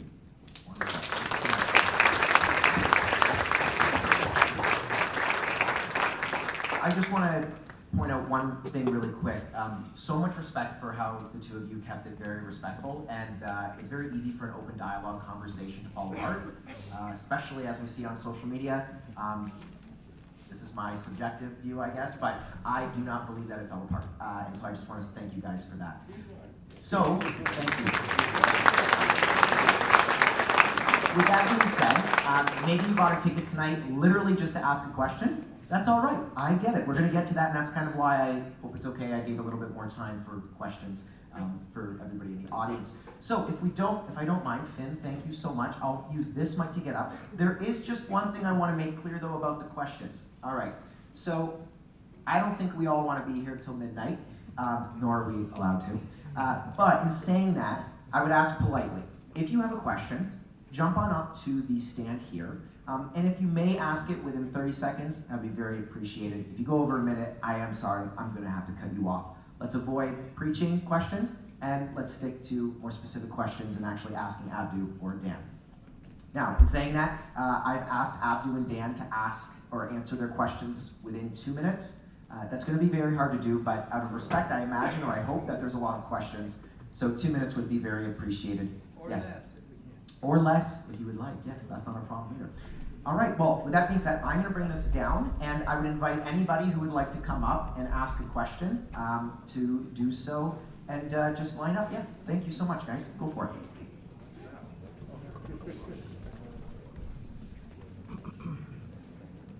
First, thank you both so much for being here. Really appreciate it. If immorality is defined as bringing harm to another, where does the moral ought to not bring harm to another, where is it actually built on? Where does it come from, if not just subjective to your opinion, my opinion, or anyone else's? And sorry, who's this for, Dan or Abdu? For Dan. Thank you. Yeah, that is an excellent question, because why ought we to be? Even if we have a basis for a moral philosophy, whether religious or not, why should we, right? And there is no such thing as a moral ought. It's not a thing. Ought is just one half of a conditional statement. If you wish to have a world with minimal amount of harm and violence, then you ought to act like this. There's no cosmic guarantee that any of us have to, or that it even will, and we can see how a lot of people are not even following that rule. Those of us who call ourselves moral, including Abdu, we consider that since we do want a world with less harm, then we ought to act in this way that minimizes the harm. There are other individuals, though, and we lock them up, right? There are some people who are mentally unhealthy or who are on, I don't know if it's a bell curve or what, but some people over here who just don't have that feeling of compassion and empathy, and in fact, psychopaths and sociopaths. 4% of the population is psychopathic. They have no empathy or feeling for the pain and sufferings of others, and they exist, and there's a high percentage of them in the jails. So there is no cosmic moral ought. It's only those of us who live in this world who are bumping around with harm and suffering and trying to survive. We consider that since we do wish to live in a world that has less harm in it, comma, then we ought to act in this way. But there's no guarantee that we have to.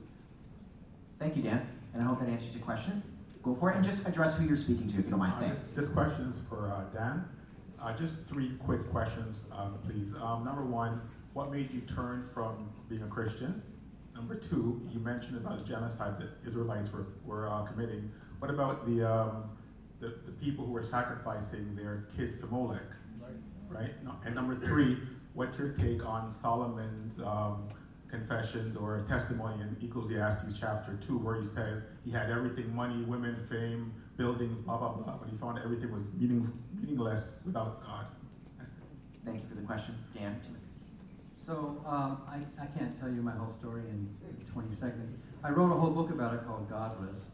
And basically, for the reasons that I briefly explained there, no coherent definition of a God, no good argument for a God, and many of us have looked a lot. Obviously, you know there are atheist philosophers, there are atheist debaters who have thought about this in great depth. You can disagree with us, and that's the nature of debate.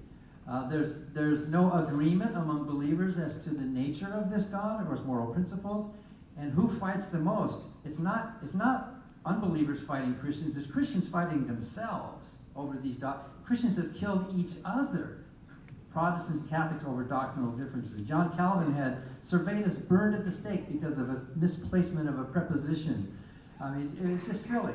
But in any event, and of course the answer to the problem of evil, and the lack of reliability of holy books like the Bible.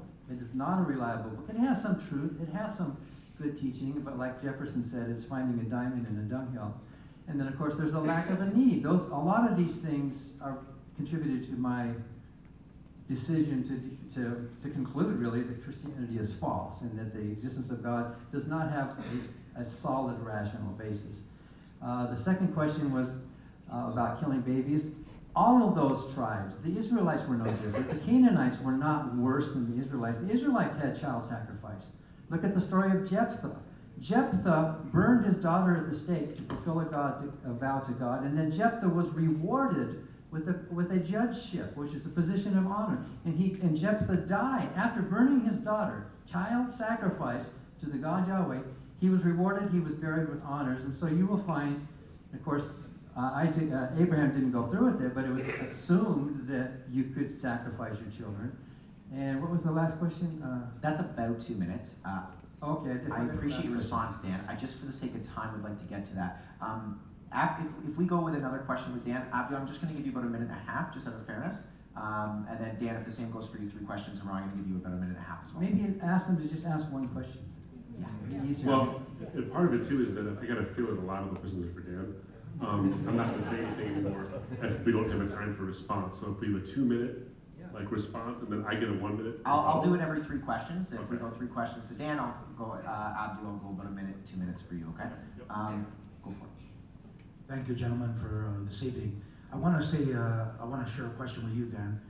You mentioned that we're just a chance and just an accident, but yet DNA is methodical, it's consistent, whether it be a flower, a bird, or a human being. To actually say that 26 proteins came together by accident, or what came first, our brain, our heart, our lungs, the fact that 50% of physicists and microbiologists believe in either an intelligent design or in a God. We would believe a God of Abraham, Isaac, and Jacob, the God of the Bible. I sense that there's some anger towards the Bible from your mindset, and I don't mean that to be rude. I'm just wondering, it's sense that when you share about it, because you said that suffering was evil was long suffering. But when 6 million Jews were killed in gas chambers, that wasn't long suffering, that was evil. So I want maybe you want to share your thoughts about creation and DNA and how that fits into your realm. 2 minutes here, Dan. DNA is very sloppy. DNA has a lot of mistakes. DNA has a lot of junk. The evolution of our species, and by the way, I'm glad you are accepting the fact of evolution, which a lot of Christians don't. Evolution, DNA is, the survival of the fittest is not some neat, orderly thing. DNA is kind of a slap-happy, accidental collection of these molecules. And we exist because we are the ones who survived, and the ones who didn't were extinct. In fact, more species have gone extinct than have survived. And I forget what the last question was. I think that was the foundation of the question. He mentioned anger or whatever. Oh, anger. Well, Jesus got angry. There is justifiable anger. If you see somebody committing a horrible crime, don't you get angry? Don't you feel justified in that anger? And why are you not angry at the actions of the God of the Bible? That mystifies me. Look at it and read it. You should be angry in a constructive way. Okay, so that was 3 in a row. Abdu, I'm going to give you exactly 2 minutes. Okay? Just so we can continue here. Yeah, go for it. Oh, I have 2 minutes. Okay, there's just a lot. I can't address them all, but I I'm want not to going make to sure we address get it them out. all, except to say that when it came to the Israelites, I do think that the question was properly posed, where there was actually, it wasn't just, you're in my way, you're in the way of the children of Israel, so get out of the way because we're going to exterminate you because of the kind of people you are.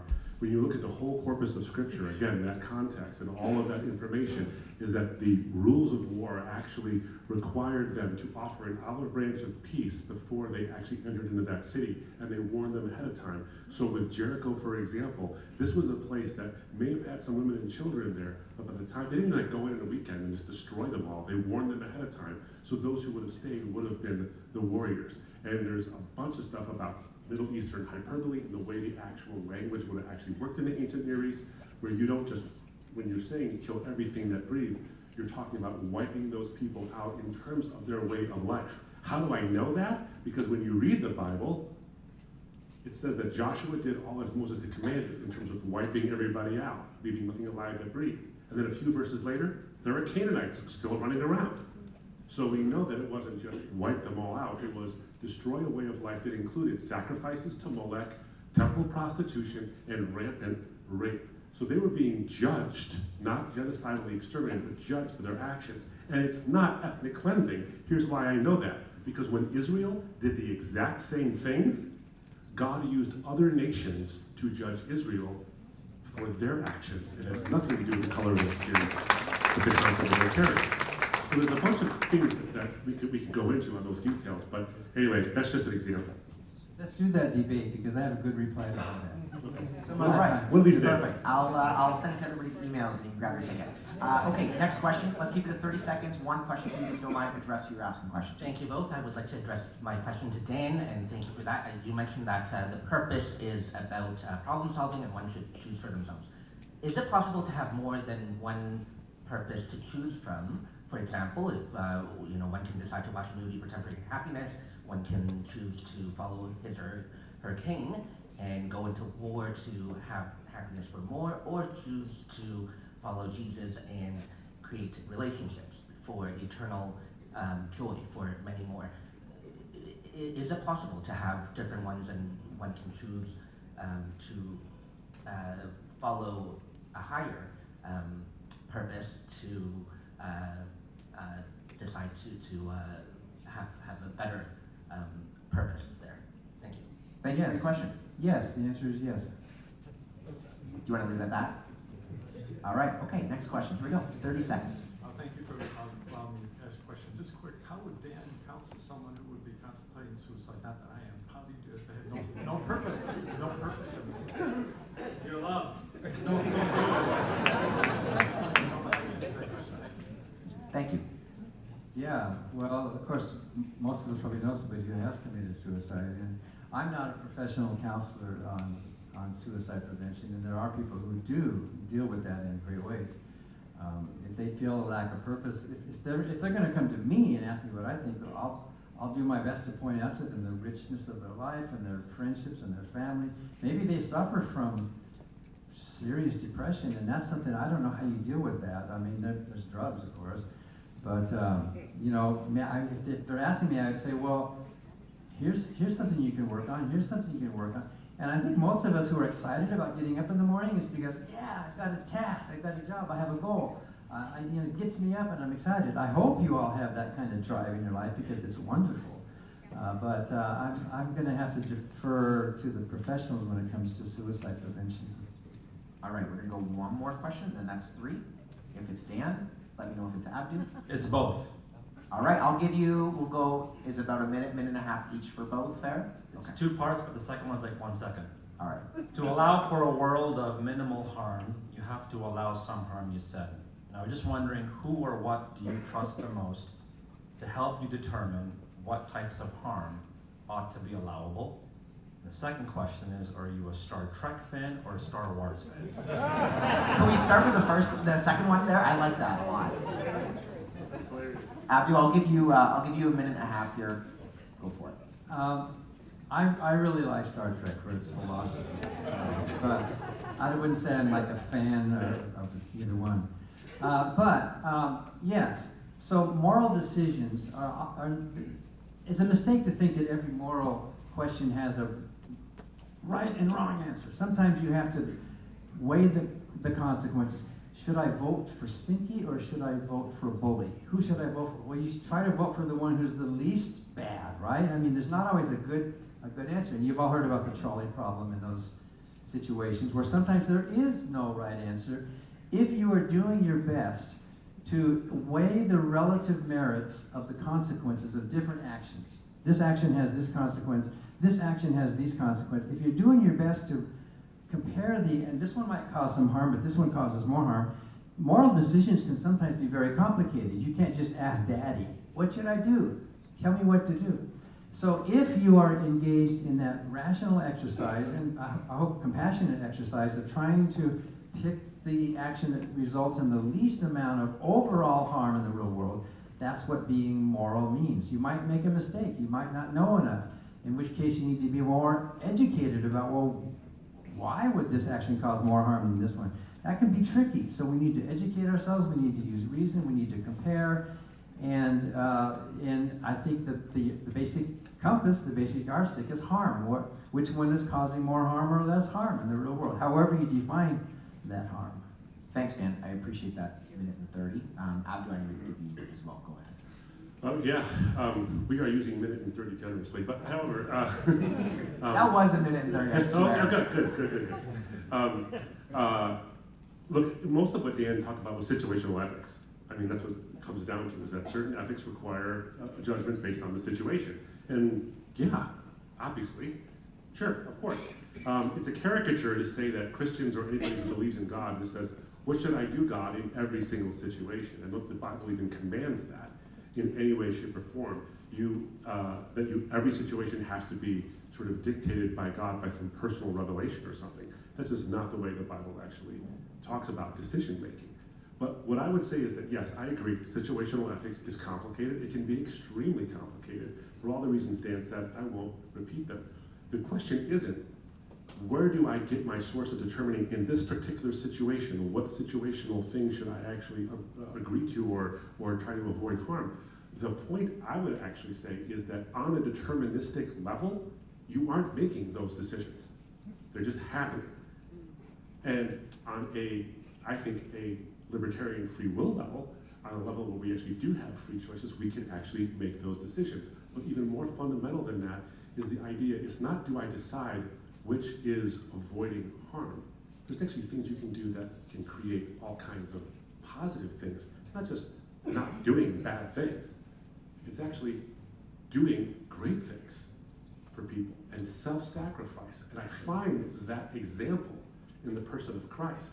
That's who I found. Someone who has no obligation whatsoever to save people, save them anyway. It says, Father, forgive them, for they do not know what they do. So I looked at that example as a way of not just doing unto others so that they don't do bad things to me, or so that they do good things to me, but doing unto others as I would have them do unto me, which means do for other people even when they don't do for you. Thank you, Abdu. Jesus is not self-seeking nor self-protective. He is self-sacrificial. Thank you. All right, we're going to go to our next question. Next one is for Dan.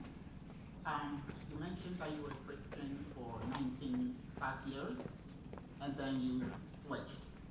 Now, somebody asked something about genetics, and you made it sound like it was coincidence. Are you sure it was coincidence, and it was free will of yours to switch?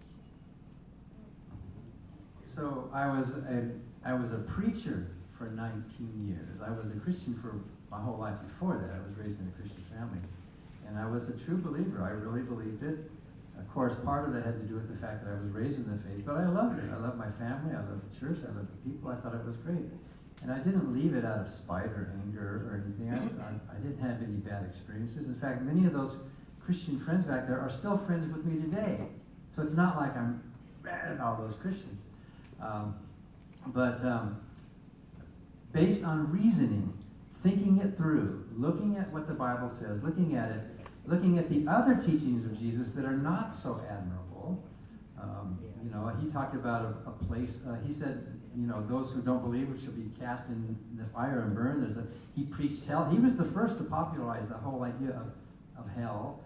And he said there are some, he talked about castration, in the New Testament. He said some men have made themselves eunuchs. Some were born, some made themselves, and some were made eunuchs. He that is able to receive it, let him receive it. And some early church followers actually did that. They took that teaching of Jesus, of castrating yourself. I never preached that sermon, by the way, from the pulpit. There are some good teachings of Jesus, but there's some bad teachings of Jesus as well. There's something, he was pretty arrogant. He said, he showed us how compassionate he was by saying that there are some slaves that you should not beat as hard as other slaves in Luke. He said, they didn't know better, so don't beat them as hard. He never denounced slavery. He incorporated it into all of his teachings as if it were the most natural thing. And in fact, Christians call themselves slaves. So there are some good and there are some bad teachings of Jesus. And I'll take the good.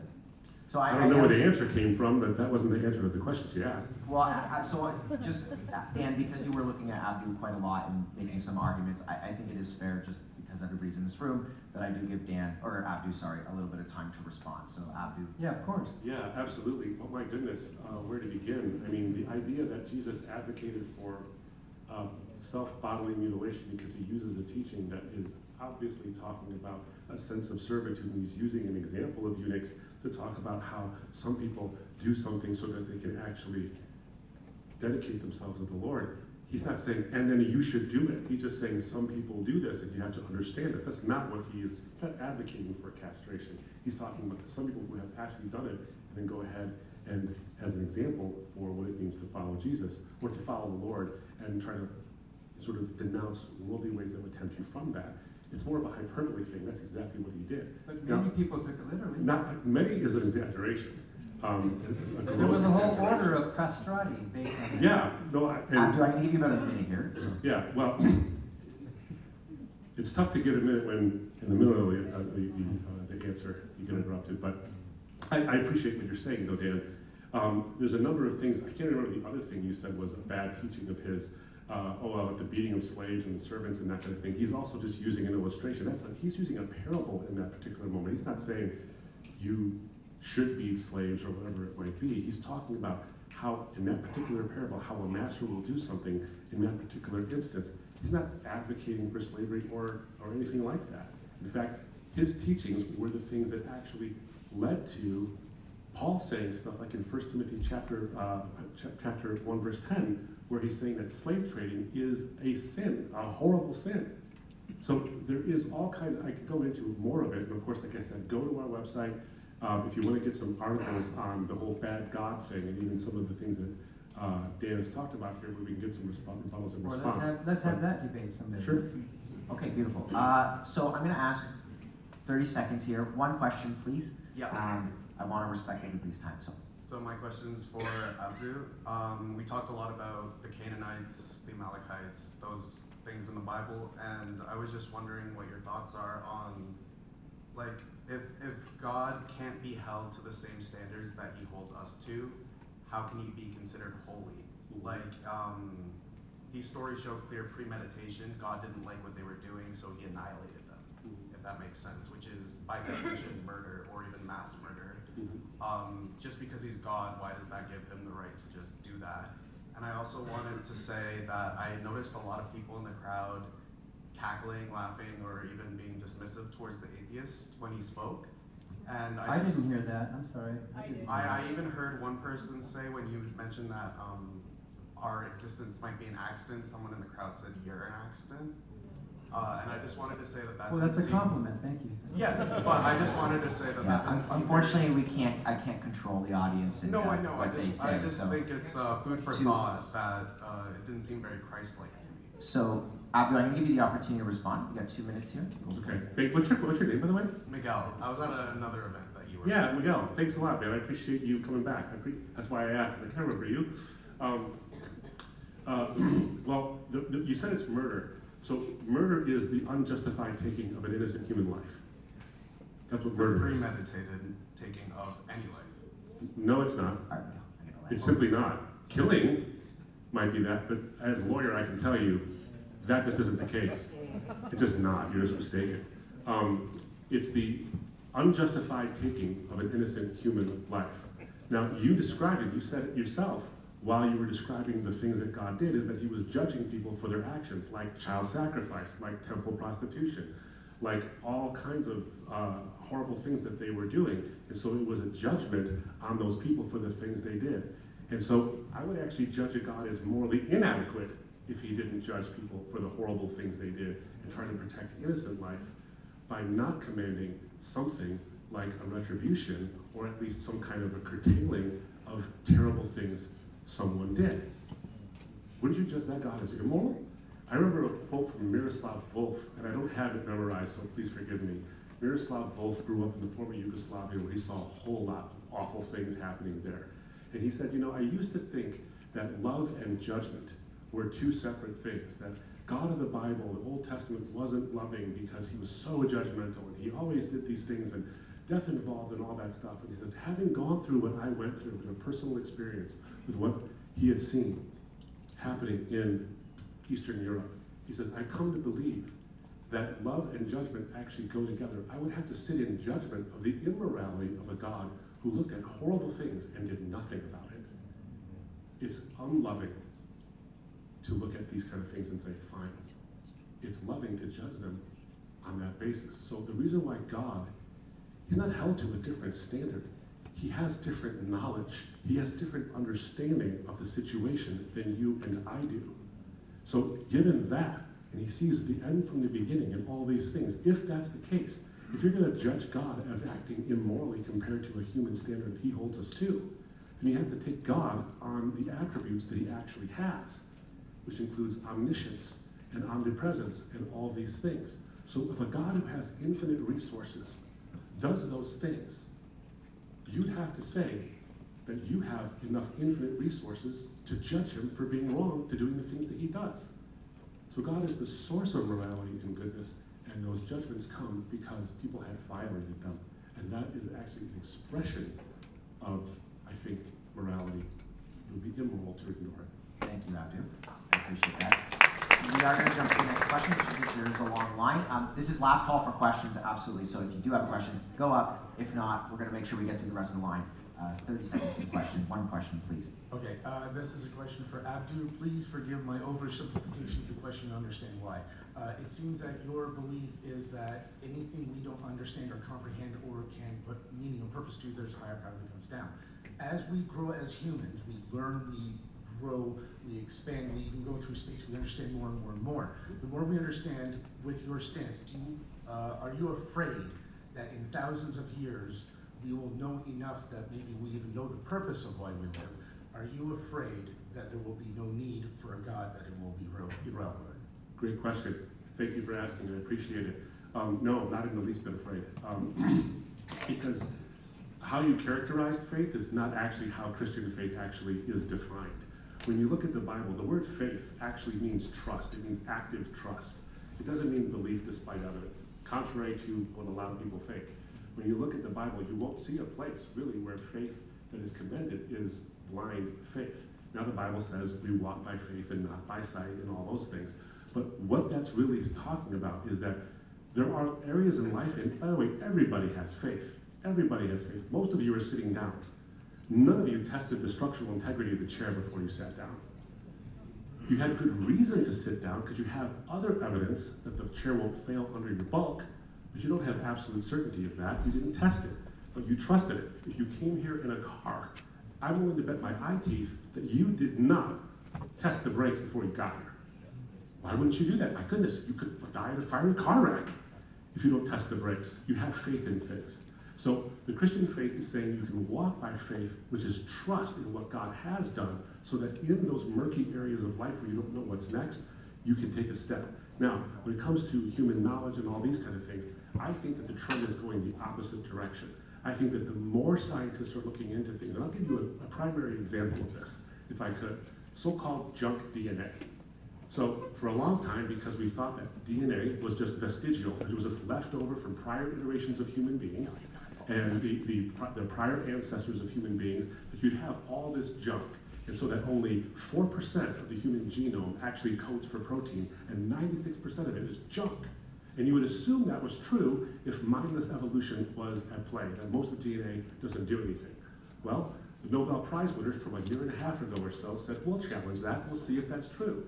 And as they began to see it, they began to see, and they won the Nobel Prize for microRNA, showing that that so-called junk DNA has incredible function that allows the other 4%, with other 4% of the genome to actually do something. So here's my point. Here's the point I want to make, just real quick and I'll end.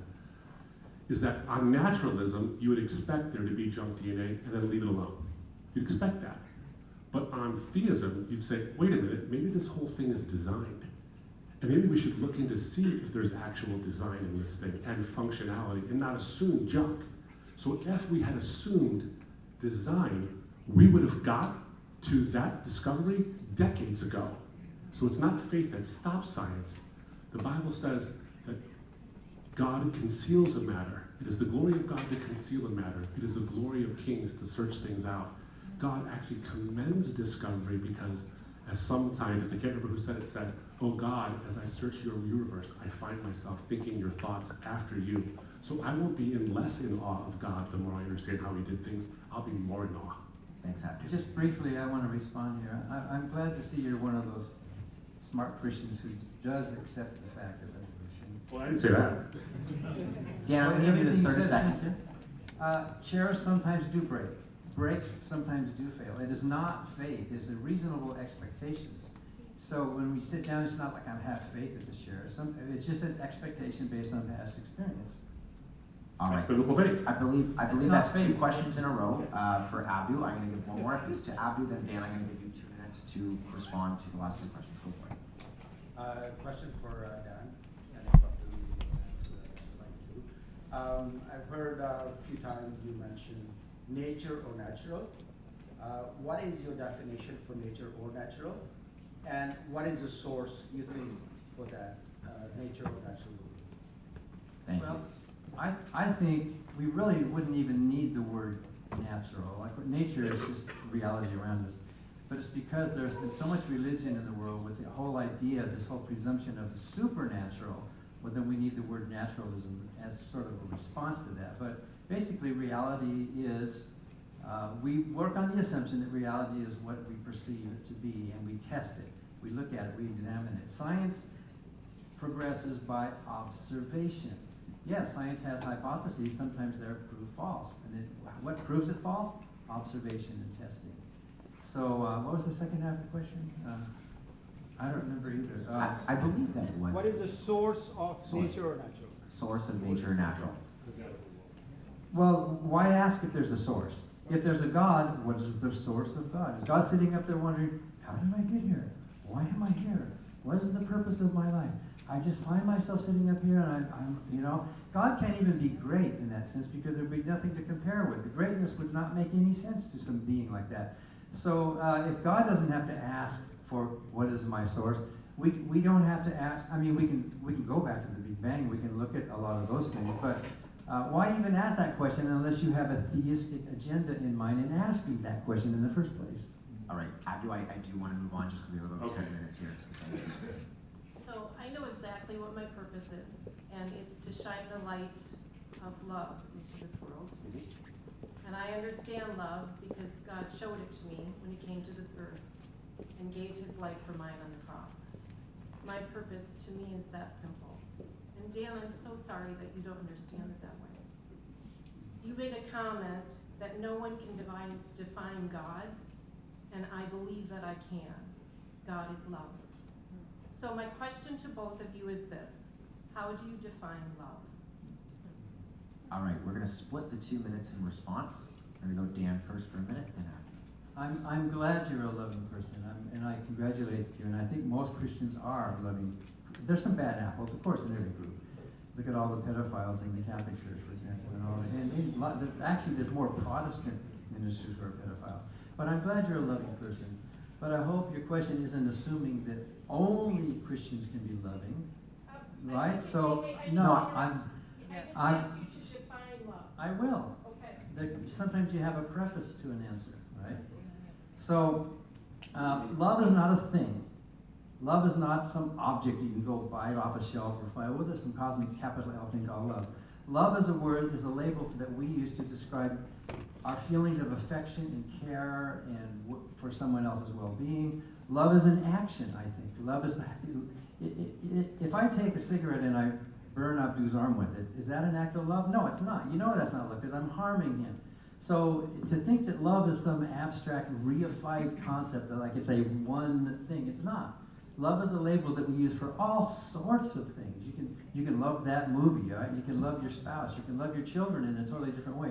We all have that. And are you going to say that my 15 Native American ancestors did not have love until Jesus came? For thousands and thousands of years, cultures have lived and they didn't know what love was. Maybe they had different words for it, but love is a human thing, a human emotion and a human action. And it's a word that defines how we treat each other as human beings. Thank you, Dan. All right, Abdu, a minute. Yeah, great, thank you. Love is put into action. I absolutely think that's true, but there's actually more to it than just oxytocin coursing through your mind and through your brain so that you have a chemical reaction to another moist robot. I think it's more than that. I think it's fundamentally more than just cause and effect. I think it's way more than that. I think it's got an ontic referent. I think it's got something that is fundamental to the universe. And this goes back to the idea that God is sitting up there saying, where did I come from? This is the kind of thing that people often do when they equate God with Zeus or Osiris or Ra. Those gods all have origin stories. And in the Bible, when Moses asks, what's your name? God doesn't say, well, tell him the story of how I got here. It's I am. He eternally exists. He is the necessary being I talked about in the beginning. And that necessary being actually exists in a relationship within himself. He's a Trinitarian God, one in his nature, three in his persons. He's one what in three who's. And so the Father, Son, and Holy Spirit from eternity actually love each other in relationship. And that relationship is a part of is inherent in the being who causes all of existence to come into being. And so love isn't just this incidental thing, it is a fundamental thing, and it is actually displayed in action. If God has relationship within himself, Father, Son, Holy Spirit, why create you and me to mess things up? The reason he creates you and me is not so that he can have relationship. He's not lonely. Thank you, Abdu. He creates you and I so that we can have relationship. It's self-giving. So I would say love is a self-giving act for the betterment of another being. All right, and on to the next question here. I want to step up to the mic. Actually, I'm so anxious. I was hoping to be cut off. But I love the discussion. I love the thoughts from both sides. If I'm a better talker, I might. Anyway, moving on. It's okay. So yeah, so You're in good. sense of moral and purpose in this context, there's the avoid harm or like so, right? Basically, my question is, what stops? Well, some purpose, God-given purpose, can be harmful, right? And there's kind of purpose like building up generational wealth, but when does it stop when billionaires get those stuff? It's for both both debaters. Okay, can I ask you really quick, can you choose somebody specifically, just because we don't have much time to give both people an answer? Abdu. Abdu? Okay, Abdu. So can you stand there just a second? I'm sorry to make you more anxious. Sorry about that, but I just want to make sure I understand. The question is that you're saying that some God-given purposes can be more harmful than others? You know how right now, there's a lot of billionaires right now, and some of them are kind of like being praised for being billionaires, and most of them are from Christian communities.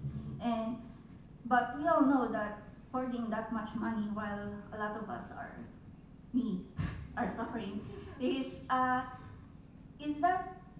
a purpose that God would willingly say that it's correct or morally not harmful? Abdu, I have to give you exactly 1 minute here. So. Okay, all right. So I'm going to be extremely short if I can be. Sorry, but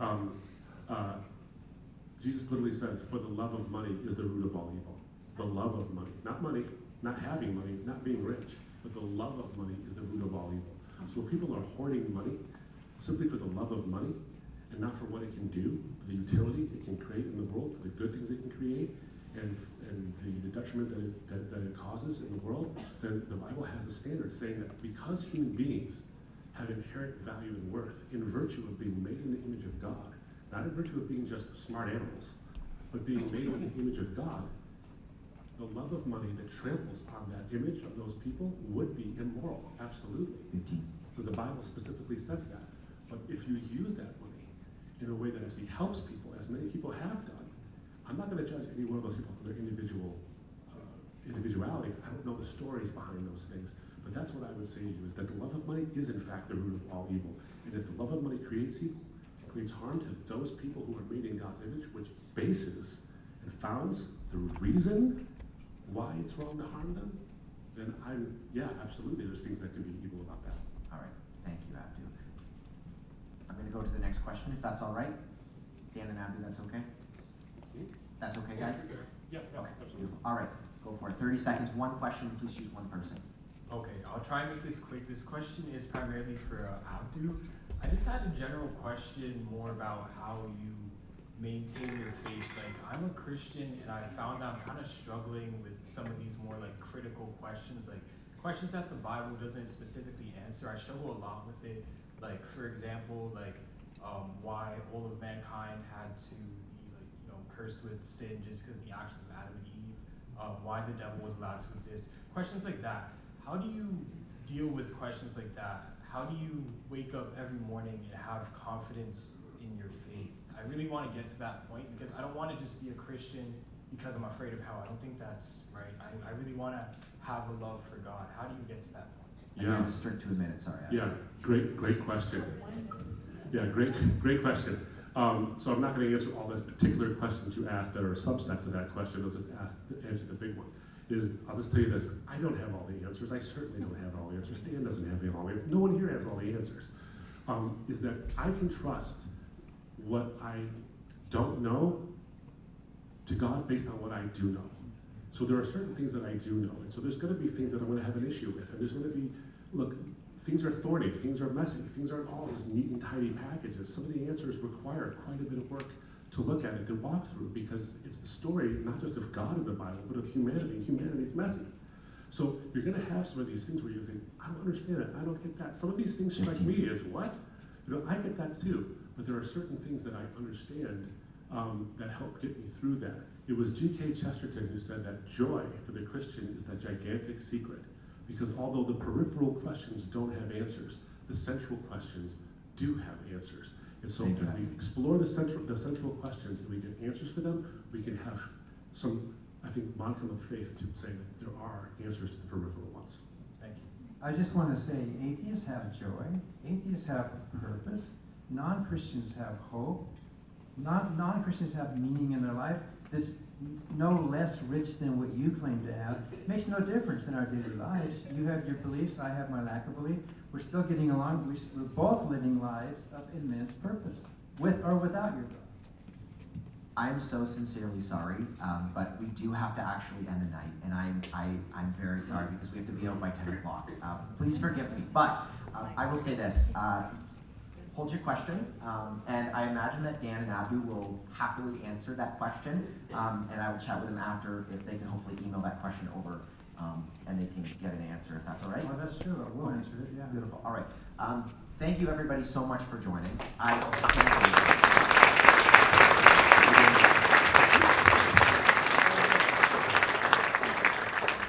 In a world where it's very scary to speak your opinion, speak your view, it's very beautiful to me that in this room we can do that. Everybody can listen, be respectful, and we can have, I would say, good models of that here on the stage today. So thank you, gentlemen, for keeping it respectful.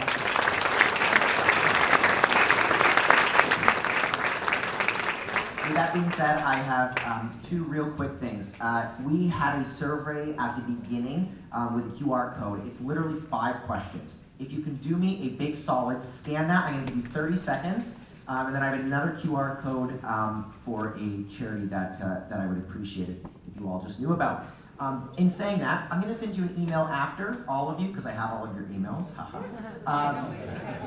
with this survey as well, just in case you don't get the chance to scan it. I would really appreciate it because it would help us do more events like this, know where to spend advertising dollars and waste advertising dollars, and then also know kind of the demographic of people who showed up so we can continue to try and balance that. As mentioned with the Q&A, I will make sure that you do get an answer from Abdu and Dan. If you could actually email me at s.miele, M-I-E-L-E, at thenewsforum.ca, I will make sure that they get that question, okay? And come up to me afterwards if you forget that email. All right, if we could just flip to the next screen.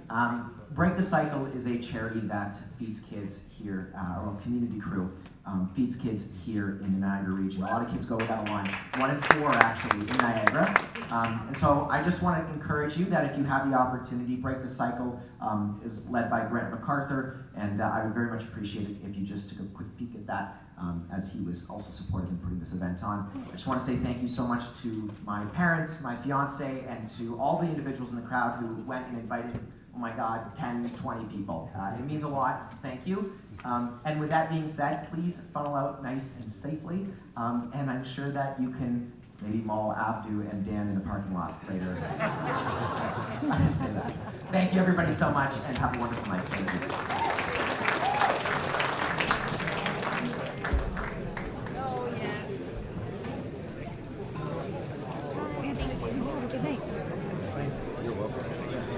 That was This is good. great. We'll Oh see my you soon. Yeah. We're going to run home. Thank you. We're running thank you so home. much. You're very welcome. My pleasure always. Thank you. Yeah. Well, I couldn't see in the dark. We didn't get you in the hot tub, so you have to come by. I can actually read that writing tomorrow morning. Oh, yeah. Have you ever gone to the Socrates in the Vineyard series? Have you heard about that? So there's a great one coming up. My friend Gloria and I, we always go because I know Dave Cotton. So Socrates in the Vineyard is going to be, what's the golf Peninsula Ridge. Peninsula Ridge. If you're interested, it'll forward it. So it's May the 1st, and it's going to be about dignity and dying. So they're going to be debating pain. Abdu's going to be there again. All right. Yeah, very good.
It's not